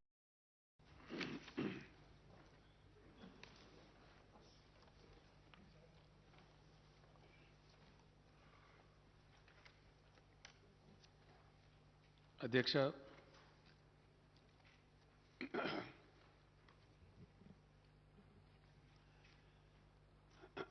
తెలంగాణ రాష్ట్ర ఏర్పాటు అనే అంశం ఏదైతుందో ఈ దేశ చరిత్రలోనే ఒక ప్రత్యేకమైనటువంటి ఘట్టం అధ్యక్ష. ఎందుకంటే తెలంగాణ గతంలో హైదరాబాద్ స్టేట్ రూపంలో కొంతకాలం ఒక దేశంగా, ఆ తర్వాత ఇండియన్ యూనియన్లో విలీనమైన తర్వాత ఒక రాష్ట్రంగా, ఆ తదనంతరం ఆంధ్రప్రదేశ్లో అంతర్భాగంగా ఉండే క్రమంలో నడిచినటువంటి అనేక ప్రత్యేక రాష్ట్ర ఉద్యమాలు, అందులో తమరు కూడా భాగస్వామి అధ్యక్ష. తమరు అప్పుడప్పుడు చర్చ సందర్భంగా చెప్తుంటారు. ఇంజనీరింగ్ విద్యార్థిగా మాసాప్ ట్యాంక్లో ఉంటూ నేను కూడా లాఠీ దెబ్బలు తిన్నా చంద్రశేఖర్ గారు అని చెప్పి నాతో మీరు 2-3 సార్లు తమరే అన్నారు అధ్యక్ష. 69లో జరిగిన మూమెంట్లో నేను కూడా 9th క్లాస్ కంప్లీట్ అయ్యి అప్పుడు 10th వచ్చి రిజర్వ్ పోలీస్ వాళ్ళు కొట్టిన దెబ్బలు నేను కూడా పడ్డా అధ్యక్ష, ఆ సిద్దిపేట పట్టణంలో. అట్లా ఉద్యమాల పరంపర కూడా చాలా దశాబ్దాల తరబడి కొనసాగింది అధ్యక్ష. అంతులేని వివక్ష, అంతులేనటువంటి అన్యాయం జరిగి తెలంగాణ సమాజం చాలా నలిగిపోయింది అధ్యక్ష. ఒక విషయంలో కాదు, చివరికి 2014లో తెలంగాణ ఏర్పడే నాటికి మనమందరం కూడా ఆ క్షోభ బాధ అనుభవించిన వాళ్ళమే. ఆకలి చావులు, ఆత్మహత్యలు, లక్షల సంఖ్యలో వలసలు, మాకు రావాల్సిన ఉద్యోగ అవకాశాలు రావటం లేదని ఒక నిరాశలో, నిర్లిప్తతలో యువత తుపాకులు పట్టుకొని తీవ్రవాదులు అయిన సందర్భాలు, అనేకమైనటువంటి బాధతో కూడినటువంటి ఒక వివక్షతో కూడినటువంటి సందర్భం మనం చూసినాం. ఆ సమయంలో తెలంగాణ రైతులను పూర్తిగా పాతాళలోకానికి తొక్కేసినటువంటి భయంకరమైనటువంటి ప్రపంచ బ్యాంకు ఆంక్షలని, విద్యుత్ సంస్కరణ అనే పేరిట అంతు లేకుండా 3 సంవత్సరాలు పెరుగుతాయని చెప్పి విద్యుత్ ఛార్జీలు పెరగటం. ఆ సందర్భంలో శాసనసభలో డిప్యూటీ స్పీకర్ హోదాలో ఉన్నటువంటి నేను, ఏదైతే అయింది ఇక తెలంగాణ ప్రజలకి ఇక రక్షణ లేదు, ఉమ్మడి రాష్ట్రంలో జరగదు న్యాయం అని చెప్పి పిడికెడు మందితో స్టార్ట్ చేసినాం అధ్యక్ష. సరే, ప్రజల దీవెన, భగవంతుని దయ, పోరాటంలో ఉన్నటువంటి న్యాయం, ప్రజల్లో ఉన్నటువంటి ఆర్తి ఫైనల్గా ఒక 14-15 సంవత్సరాల ఘర్షణ, సుదీర్ఘమైనటువంటి బ్యాటిల్ తర్వాత తెలంగాణ కూడా చాలా తెలివి చూపెట్టి ఆ 15 ఏళ్ళు ఉద్యమాన్ని నిలబెట్టి ముందుకు పోరాడింది కాబట్టి రాష్ట్రం సాకారమైంది అధ్యక్ష. రాష్ట్రం సాకారమైన తర్వాత ఆ రోజు మధుసూదనాచారి గారు తమ స్థానంలో ఉండే అధ్యక్ష, ఇదే శాసనసభలో ఇదే స్థలంలో నుంచి నేను చెప్పిన, Telangana needs to reinvent itself, Telangana needs to reorient. అంటే తెలంగాణ తనను తాను పునర్దర్శించుకోవాలి, తనను తాను నిర్వచించుకోవాలి in the context of Telangana నేపథ్యంలో, తెలంగాణ చుట్టూ అలుముకున్నటువంటి పరిస్థితులలో తెలంగాణ ఇప్పుడు తనను ఆవిష్కరించుకునే అక్కర్నని చెప్పినాం అధ్యక్ష. ఎవరు ఏమన్నా సరే అధ్యక్ష, కొంతమంది బాధ్యత ఉన్న వాళ్ళు ఉన్నారు, కొంతమంది లేని వాళ్ళు ఉన్నారు, కొంతమంది కేవలం రాజకీయాల కోసం అరాకిరి పనులు చేసేవాళ్ళు ఉన్నారు. ఈ మధ్య చూస్తా ఉన్నాం చాలా పెడదరులు రాజకీయాల్లో. నిన్న కొంతమంది పనికి మాలిన వాళ్ళు తమరి మీద కూడా కామెంట్లు చేసినారు, అవి కూడా చూసినాం. ఇట్లా ఎవరు ఏం చేసినా కూడా నేను చాలా సందర్భాల్లో బయట చెప్పిన అధ్యక్ష, సభలో కూడా చెప్పిన, మళ్ళీ ఒకసారి తమ ద్వారా గౌరవ సభ్యులకు, సభకు సభ ద్వారా ప్రజలకు కూడా నేను మనవి చేస్తా ఉన్నా అధ్యక్ష. వేరే పార్టీలకు వేరే వ్యక్తులకు రాజకీయాలంటే ఒక గేమ్ అధ్యక్ష. కానీ మాకు టీఆర్ఎస్ పార్టీకి రాజకీయాలంటే ఒక టాస్క్, పవిత్రమైన కర్తవ్యం. మేము ఏది తీసుకున్నా అట్లా సీరియస్గా తీసుకుంటాం అధ్యక్ష. ఎందుకంటే ఈ రాష్ట్రం తెచ్చిన వాళ్ళం మేము. ఇలా చాలా చాలా పొడుగు ఎత్తు అడ్డం మాట్లాడే వాళ్ళందరూ ఆ రోజు ఎక్కడ ఉన్నారో ఏం చేసినారో ప్రజలకు తెలుసు. మేమేం చేసినామో కూడా ప్రజలకు తెలుసు. పేగులు దిగేదాకా ఈ పక్కన ఉన్న వ్యక్తులు ఇదే శాసనసభలో ఎట్లా కొట్లాడినరో, బయట ఎట్లా కొట్లాడినరో, ఎన్ని లాఠీ దెబ్బలు తిన్నారో, ఎన్ని జైల్లోకి పోయినరో. నిన్న మొన్నటిదాకా అధ్యక్ష, నిన్న మొన్నటిదాకా కూడా రైల్వే కేసులు ఎదుర్కొన్నారు మంత్రులు, చాలామంది మినిస్టర్లు. అట్లాంటి పోరాటం చేసి తెచ్చినాం. తెచ్చిన దాన్ని ఎవరో ఏదో చెప్తే, ఇంకోటి మేము చేసే పనిలో మా యొక్క ఏకాగ్రతను దెబ్బతీసే డిట్రాక్టర్స్ వ్యక్తిగతంగా నన్ను కూడా నిందించారు అధ్యక్ష. సరే చిల్లరగాలను వదిలిపెట్టినాం. ఏనుగు పోతే చిన్న చిన్నవి అరుస్తూ ఉంటాయని వదిలిపెట్టినాం. మాకేం చేతగా కాదు, లేకపోతే మాకు సభ్యులు లేక కాదు, లేక శక్తి లేక కాదు. మా ఏకాగ్రత దెబ్బతినకూడదు కాబట్టి, మా లక్ష్యం తెలంగాణ ప్రజలు ఫెయిల్ కావద్దు కాబట్టి, ప్రజలు వాళ్ళ గుండె కోసి మా చేతిలో పెట్టినారు కాబట్టి, బాధ్యతగా ఈ రాష్ట్రాన్ని తీసుకొని పోవాలి కాబట్టి పోతా ఉన్నాం. అందులో మేము సఫలీకృతమైన అధ్యక్ష. ఉద్యమం జరిగిన సందర్భంలో ప్రధానమైనటువంటిది ఏంటంటే నీళ్లు, నిధులు, నియామకాలు. ఆ రోజు ఇంకా చాలా ఉన్నాయి, కానీ అస్తిత్వం ఉంది, సంస్కృతి ఉంది, భాష పరిరక్షణ ఉంది, అవన్నీ కూడా ఉన్నాయి. వాటితో పాటు ప్రధానమైనది ఏంటంటే మనిషికి నీళ్లు, నిధులు, ఈ మూడు కూడా ముఖ్యమైన నియామకాలు, ఉద్యోగాలు. తెలంగాణ ఉద్యోగం తెలంగాణకు రాదు, తెలంగాణ నీళ్లు తెలంగాణకు దక్కాయి, తెలంగాణ నిధులు మొత్తం తరలిపోతాయి. హుడా భూములు అమ్మి కదా అధ్యక్ష, హుడా భూములు అమ్మి వేరే ప్రాంతంలో ఖర్చు పెట్టారు. ఆ రోజున ఘనత వహించిన మన తెలంగాణ నాయకులు కూడా మౌనం పాటించారు, పదవుల కోసమో ఇంకో దానికోసం పెదవులు మూసిరు. ఫ్యాక్ట్ అది, చరిత్ర చెప్పిన సత్యం. అందువలన వాళ్ళు ఇష్టం వచ్చినట్టు ప్రహారం చేసిన వాళ్ళు జరిగింది. 3 విషయాలు ప్రధానంగా భాషా పరిరక్షణ జరిగింది అధ్యక్ష. ఇలా తెలంగాణ భాష పెడితేనే సినిమా హీరో క్లిక్ అవుతున్నాడు తెలుగు సినిమాలో. ఒకప్పుడు జోకర్లో పెట్టింది. తెలంగాణ సంస్కృతి, బతుకమ్మ, బోనాలు, పోచమ్మ ఎంత వైభవంగా మా శ్రీనివాస్ యాదవ్ గారు నాతో ఎంత కొట్లాడతారో, మా హైదరాబాద్ నగర నాయకులు, మా దానం నాగేంద్ర వీళ్ళంతా, శాసనసభ్యులంతా వచ్చి సార్ 10 కాదు 15 కోట్లు కావాలి, 20 కోట్లు కావాలి, ఇంకా గుళ్ళకు ఎక్కువేయాలి, అర్చకులు కూడా మా గుళ్ళకు ఎక్కువేయాలి, ధూపదీప నైవేద్యం ప్రతి గుడికి ఇవ్వాలి.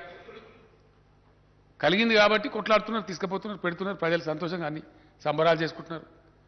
అంటే తెలంగాణ భాష, సంస్కృతి, తెలంగాణ వైభవం, తెలంగాణ పండగలు ఎక్కడిది అధ్యక్ష అడిగితే మాట్లాడే దిక్కు.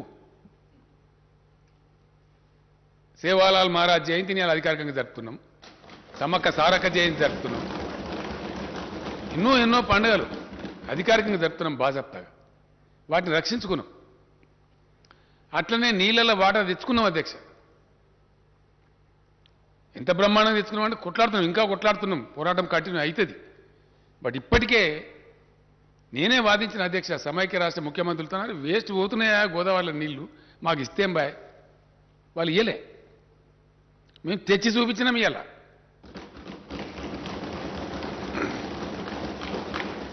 తమరే వచ్చిన అధ్యక్ష, తమరి ఆధ్వర్యాలని తమరి చేతోనే అచ్చంగా ఏప్రిల్ 24, 25 నాకు తెలియదు, హరీష్ రావు వీళ్ళంతా తీసుకెళ్ళి అక్కడ మెదక్లో నిజాం సాగర్ నింపినాం అధ్యక్ష. గత సంవత్సరం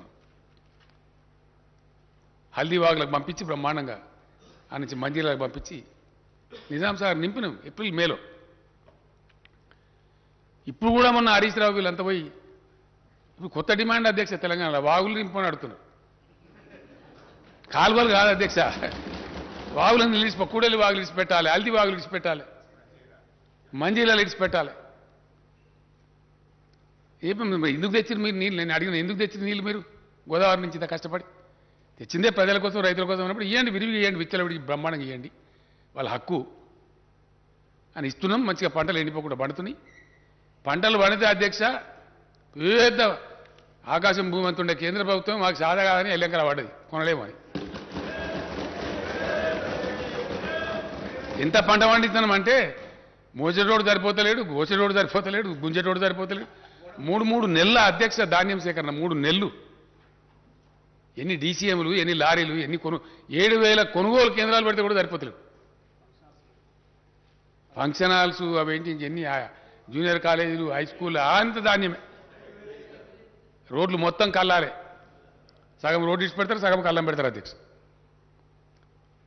అంటే నీళ్లు తెచ్చుకున్నాం, మంచినీళ్ళ గోస తీర్చుకున్నాం, కరెంటు గోస తీర్చుకున్నాం, కొంతవరకు ఒక దారికి వచ్చినాం. నిధులైతే ఆటోమేటిక్గా బడ్జెట్ తమరే పాస్ చేయిస్తున్నారు, మన పైసా మనకే ఖర్చు అవుతుంది. అది ఎంతనా కానీ కలిగినంతలో ఉన్నంతలో తెలంగాణ.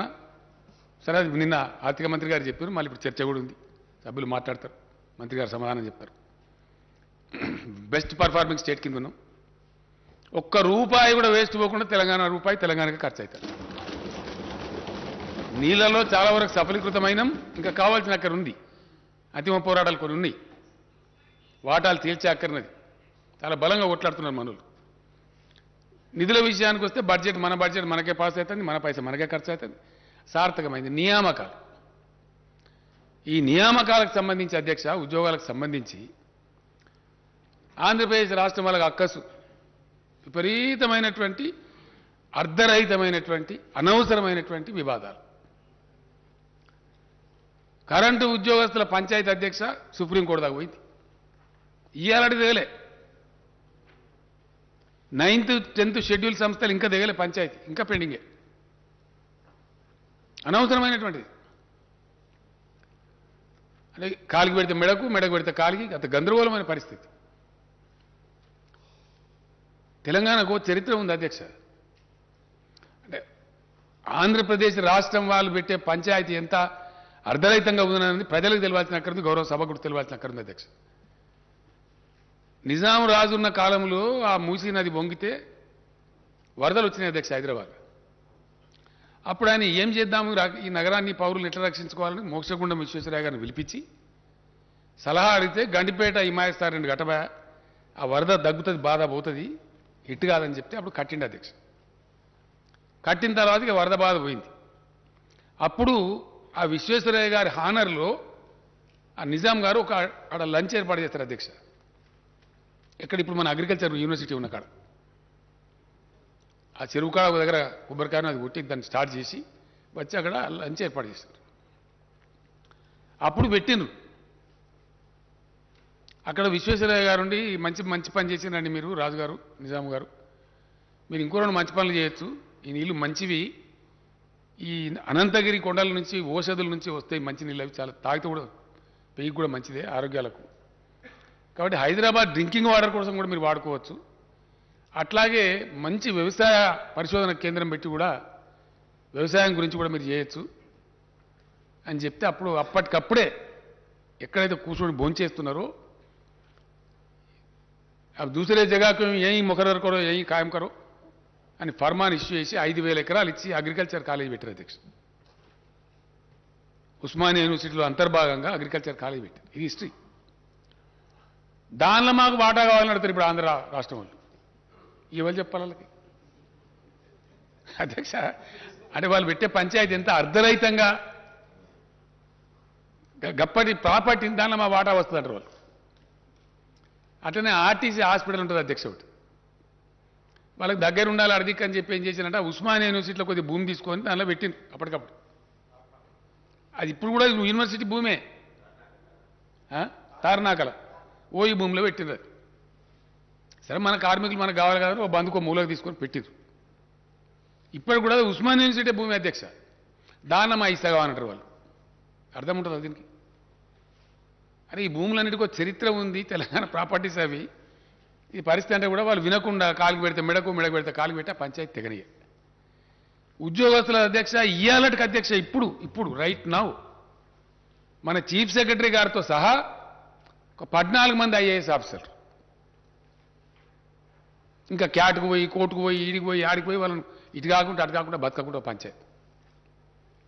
ఇక మనకున్న మహత్తరమైన కేంద్ర ప్రభుత్వం, చాలా గొప్ప ప్రభుత్వం ఉంది మనకు, మన కర్మానికి. ఎన్నిసార్లు పోయి చెప్తే అధ్యక్ష విమానం ఖర్చులు పెట్టి వస్తుంది. చేయరు పరిష్కారం. ఆర్బిట్రేట్ చేసి వాళ్ళ బాధ్యత, ఇట్ ఇస్ దర్ డ్యూటీ. పరిష్కారం చేయరు. ఆర్డర్ టు సర్వ్ అని ఒక ఆర్డర్ ఇచ్చారు అధ్యక్ష. ఎంత అనిచ్చిందంటే రాష్ట్రం ఏర్పడ్డ కొత్తలో అనుభవించినాం కాబట్టి మాకు తెలుసు ఆ బాధ. ఆర్డర్ టు సర్వ్ అని వర్క్ ఇచ్చిన ఐఏఎస్ అధికారి, ఐపీఎస్ అధికారి, వేరే అధికారులు मैं यहाँ रहता हूँ कि आंध्रा जाता हूँ, आंध्रा रहता हूँ कि तेलंगाना आता हूँ, समझ में नहीं आता. అట్లొక 6 నెలలు. ఆ తర్వాత వాళ్ళు residuary state. Andhra being the residuary state, seniority वो लोग फाइनल करना. आरडीओ सीनियरिटी फाइनल చేయరు, डीएसपी सीनियरिटी फाइनल చేయరు. ఆ లింకు పాతది. 1000 అధ్యక్ష దాదాపు 942 ఎన్నో సూపర్ న్యూమరీ పోస్టులు వేయాల్సి వచ్చింది. ఇదంతా కూడా జరిగినటువంటి తతంగం. దీనిలో అధ్యక్ష గతంలో ముల్కీ రూల్స్ ఉండే తెలంగాణ 1919లో తెలంగాణ ప్రజలు ఉద్యమిస్తే అప్పుడున్న నిజాం రాజు ఇచ్చినటువంటి హక్కు అది. ఆంధ్రప్రదేశ్ ఏర్పడేప్పుడు జెంటిల్మెన్ అగ్రిమెంట్ అని పెట్టి దాన్ని కంటిన్యూ ఉంటుందని చెప్పారు. తర్వాత దాన్ని ఫ్లౌట్ చేశారు. సుప్రీంకోర్టు జడ్జిమెంట్ ఇచ్చింది అధ్యక్ష. దాన్ని కూడా కాలరాసి పరిస్థితి రాజ్యాంగ సవరణ చేశారు. వెరిసి మొత్తం అన్యాయం జరిగింది. ఆ తదనంతరం జరిగిన దానిలో ముల్కీ రూల్స్ను మించినటువంటి స్పిరిట్ ఇంప్లిమెంట్ కావాలి తెలంగాణకు నిజంగా న్యాయం జరగనట్టు. అంత గొప్పగా పోవాలి. ఈ తతంగం అంతా జరిగి రాష్ట్రము అలా గెలవడము, ఉద్యమాలు జరగడం, ఆ ఉద్యమాలు అయిపోయి మళ్ళీ ఇప్పుడు రాష్ట్రం రావడం. ఆ తర్వాత ఏం జరగాలి అధ్యక్ష? మళ్ళా పటిష్టవంతమైనటువంటి రాష్ట్రపతి ఉత్తర్వులు రావాలి. శాశ్వత ప్రయోజనం చేకూరాలి. 1 దినం 2 దినాలు 3 దినాలు ఇవాళ రేపు హగమాగం కాదు కదా అధ్యక్ష. అందుకే నేను అన్నా, politics for TRS is a task, not a game. మా దృక్కోణం అట్లా ఉంటుంది, మా దృష్టికోణం అట్లుంటుంది. 2 రోజులు ఆలస్యమైనా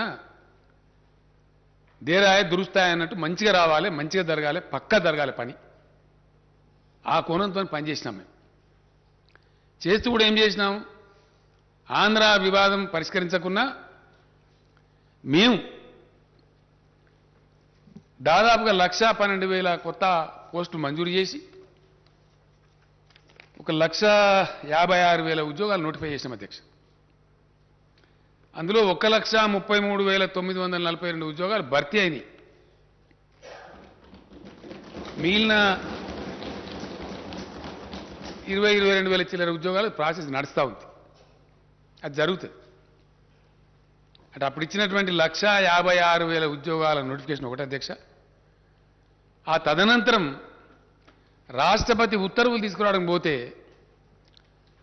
మేము అడిగినాం, మేము ఎవరితోనైతే విడిపోయినామో, ఎవరితోనైతే వేరుబడి రాష్ట్రమైనామో, మాకు రేపు ప్రమాదం కూడా వాళ్ళతోనే ఉంటుంది కాబట్టి ఆ రక్షణ మాకు కావాలి. కాబట్టి మాకు మరాఠాలతోనో కర్ణాటకలతోనో కాదాయా బాబు, మా భాష వాళ్ళ భాష ఒకటే కాబట్టి మాకు ప్రమాదం ఉంటుంది. కాబట్టి ఖచ్చితంగా మాకు రక్షణ కావాలని చెప్పి రూల్స్ అన్ని తయారు చేసి ప్రెసిడెన్షియల్ ఆర్డర్ కొత్త రాష్ట్రపతి ఉత్తర్వులు సవరణ చేసి క్యాబినెట్ ఆమోదం చేసి పంపినాం.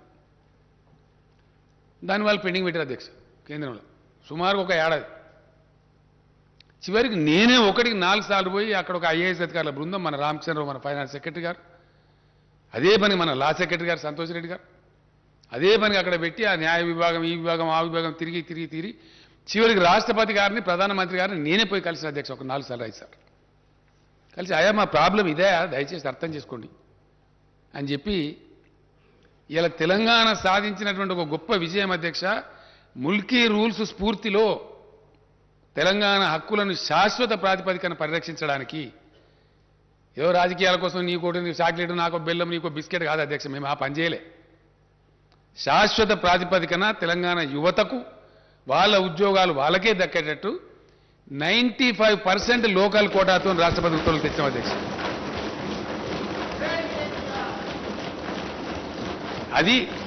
అది మేము చేసింది.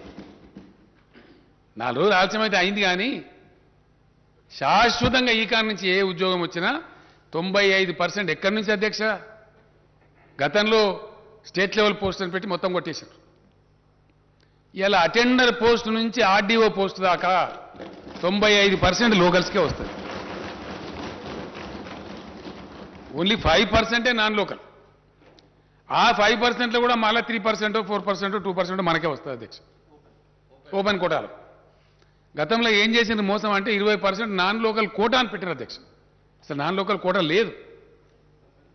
నాన్ లోకల్ కోటా అని దాన్ని లోకల్స్కి అవకాశం ఇవ్వకుండా తెలంగాణ ఉద్యోగాలు కొట్టేసింది. రెసిడెన్షియల్ స్కూళ్ళు వగైరా ఇవన్నిటినీ అవి సొసైటీలని పేరు పెట్టి సొసైటీకి రాష్ట్రపతి ఉత్తర్వులు వర్తించవని అట్లా కూడా మోసం చేశారు. అన్ని కొట్టిపడేసాం అధ్యక్ష.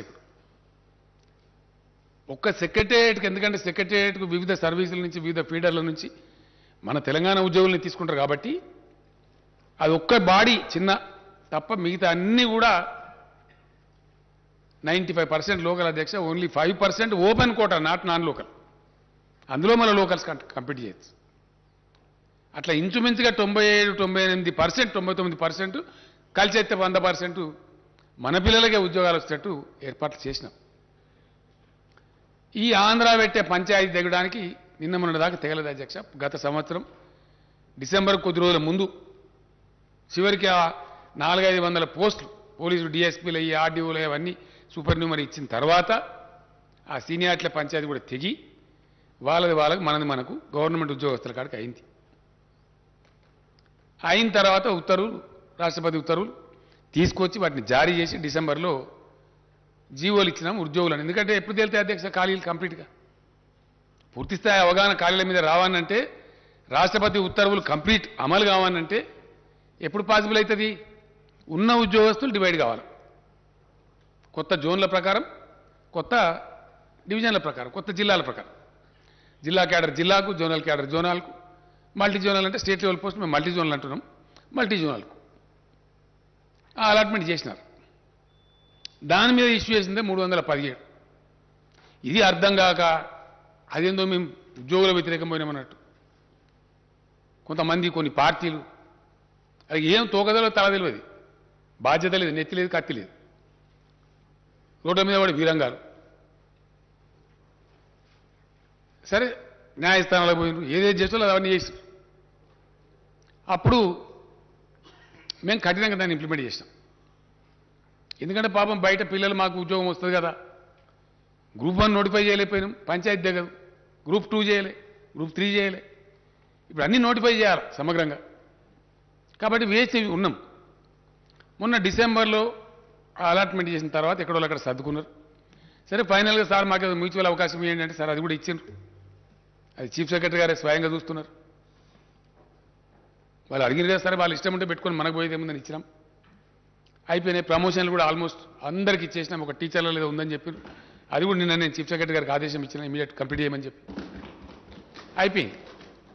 ఫైనల్గా అధ్యక్ష, ఒక రాష్ట్రం కానీ ఒక దేశం కానీ ప్రగతి పథంలో అద్భుతాలు ఆవిష్కరించాలి, గొప్ప ఫలితాలు రాబట్టానంటే ప్రజాప్రతినిధులుగా ఉన్నటువంటి మనం కానీ, పొలిటికల్ బ్యూరోక్రసీ కానీ, అఫిషియల్ బ్యూరోక్రసీ కానీ సంతోషంగా ప్రేమతోని హ్యాండ్ ఇన్ హ్యాండ్ పనిచేయాలి, ప్రేమ భావంతో పనిచేయాలి, చాలా గొప్పగా పనిచేయాలి. కాబట్టి వాళ్ళు కూడా మంచి సంతోషపూర్వకంగా ఉల్లాసంగా పనిచేస్తే చాలా మంచి ఫలితాలు వస్తాయి. ఆ ఫలితాలు మేము రాబట్టినాం అధ్యక్ష తెలంగాణలో. Yes definitely we are a better administrating state, we are a better performing state. అందుకోసం రిజల్ట్స్ వచ్చినాయి 100%. వాటిగానే పెరుగుతుంది అధ్యక్ష. జిఎస్డిపి నోట్ల మాట ఎందుకో మహారాష్ట్ర పెరుగుతలేదు, ఇంకో పెద్ద డంబాచారం కూడా గుజరాత్ ఎందుకో పెరుగుతలేదు. ఎప్పుడో సెటిల్డ్ స్టేట్స్ అధ్యక్ష అవన్నీ. ఇలా తమిళనాడు, కర్ణాటక, మహారాష్ట్ర, గుజరాత్ గొప్ప manufacturing states, highly settled states. 50, 60, 70 ఏళ్ళుగా రాష్ట్రాలుగా జీవిక కొనసాగిస్తున్న రాష్ట్రాలు. వాటన్నిటిని తోసిరాజని తలదని ఇలా Telangana number 1 per capital GSDP. Yes, ఇవిడో ఏదో ఆశామాచిగా రోడ్ల మీద మస్తుగా మాట్లాడదు అధ్యక్ష, దానికేమున్నది? ప్లాట్ఫామ్ స్పీచ్లు మేము కూడా కొట్టగలుగుతాం మస్తుగా. ఇది వాస్తవం కాదా? ఇన్ని మేము ఆంధ్ర సృష్టించే అర్ధరహితమైన వివాదాలు ఎదుర్కొంటూ నిష్క్రియాపరంగా వ్యవహరిస్తున్నటువంటి కేంద్ర ప్రభుత్వ నిర్లక్ష్య వైఖరి, తెలంగాణ వ్యతిరేక వైఖరిని కూడా భరిస్తూ ఇవన్నీ సాధించినాం అధ్యక్ష. ఎస్ డెఫినెట్గా సాధించినాం పాజిటివ్గా. ఇలా లోన్లీ స్టేట్ అధ్యక్ష, ఒకటే ఒక్క రాష్ట్రం తెలంగాణలో, ఏకైక రాష్ట్రం 24 గంటలు అన్ని రంగాలకు గంట బజాయించి క్లీన్ పవర్ ఇచ్చే రాష్ట్రం తెలంగాణ కాదా అధ్యక్ష? పెద్ద పెద్ద నోరు పెట్టుకొని మాట్లాడతారు చాలా మంది. రమ్మని ఏ రాష్ట్రం ఇస్తారు, రమ్మని మాట్లాడదాం. ఇండియాలో ఒక్క తెలంగాణ తప్ప ఉన్నదా ఇంకో రాష్ట్రం? ఇది మా ఘనత కాదా? దీన్ని ఒప్పుకునే సంస్కారం ఉండద్దా అధ్యక్ష? ఇట్లా చేసుకుంటూ వచ్చి ఉద్యోగస్తులది కూడా ఇప్పుడు కూడా తెగలే అధ్యక్ష. ఇంకా పంచాయతీ ప్రభుత్వ ఉద్యోగుల కాడికి తెగింది 9th షెడ్యూల్ 10th షెడ్యూల్ ఇంకా తెగలే. అది తెగితే ఆడో 20-30 వేలు వస్తాయి పాపం పిల్లలకు. తెగలేదని మేము ఊకోలేదు అధ్యక్ష. కరెంటు ఉద్యోగస్తులది విపరీతమైన పేచీలు పెట్టి పంచాయతీ పెడితే కూడా గత పాలకులు, సమైక్య పాలకులు ఒక పెద్ద ఘోరమైన అన్యాయం చేసిండ్రు ఎలక్ట్రిసిటీ డిపార్ట్మెంట్లో పనిచేసిన పిల్లలకు. సబ్ స్టేషన్ల కాడ పెట్టి వాళ్ళని అర్ధాకలతో చంపి నాశనం పట్టించారు వాళ్ళని. అట్లాంటి వాళ్ళకి ఎంతమందికి అధ్యక్ష మేము 22,722 మంది పిల్లలను ఎలక్ట్రిసిటీలో రెగ్యులరైజ్ చేసినాం. మేము వాళ్ళ కడుపు నుండి అన్నం పెడతా ఉన్నాం. అట్లా మేము ఊరుకోలే. 1.5 లక్ష పోస్టులు 1,55,000 నోటిఫై చేసినాం, 1,33,000 రిక్రూట్ చేసినాం, ఇంకో 20,000 ప్రాసెస్ జరుగుతూ ఉంది. అటు కరెంటు వాళ్ళ పిల్లలు ఉద్యోగస్తులను చేసినాం,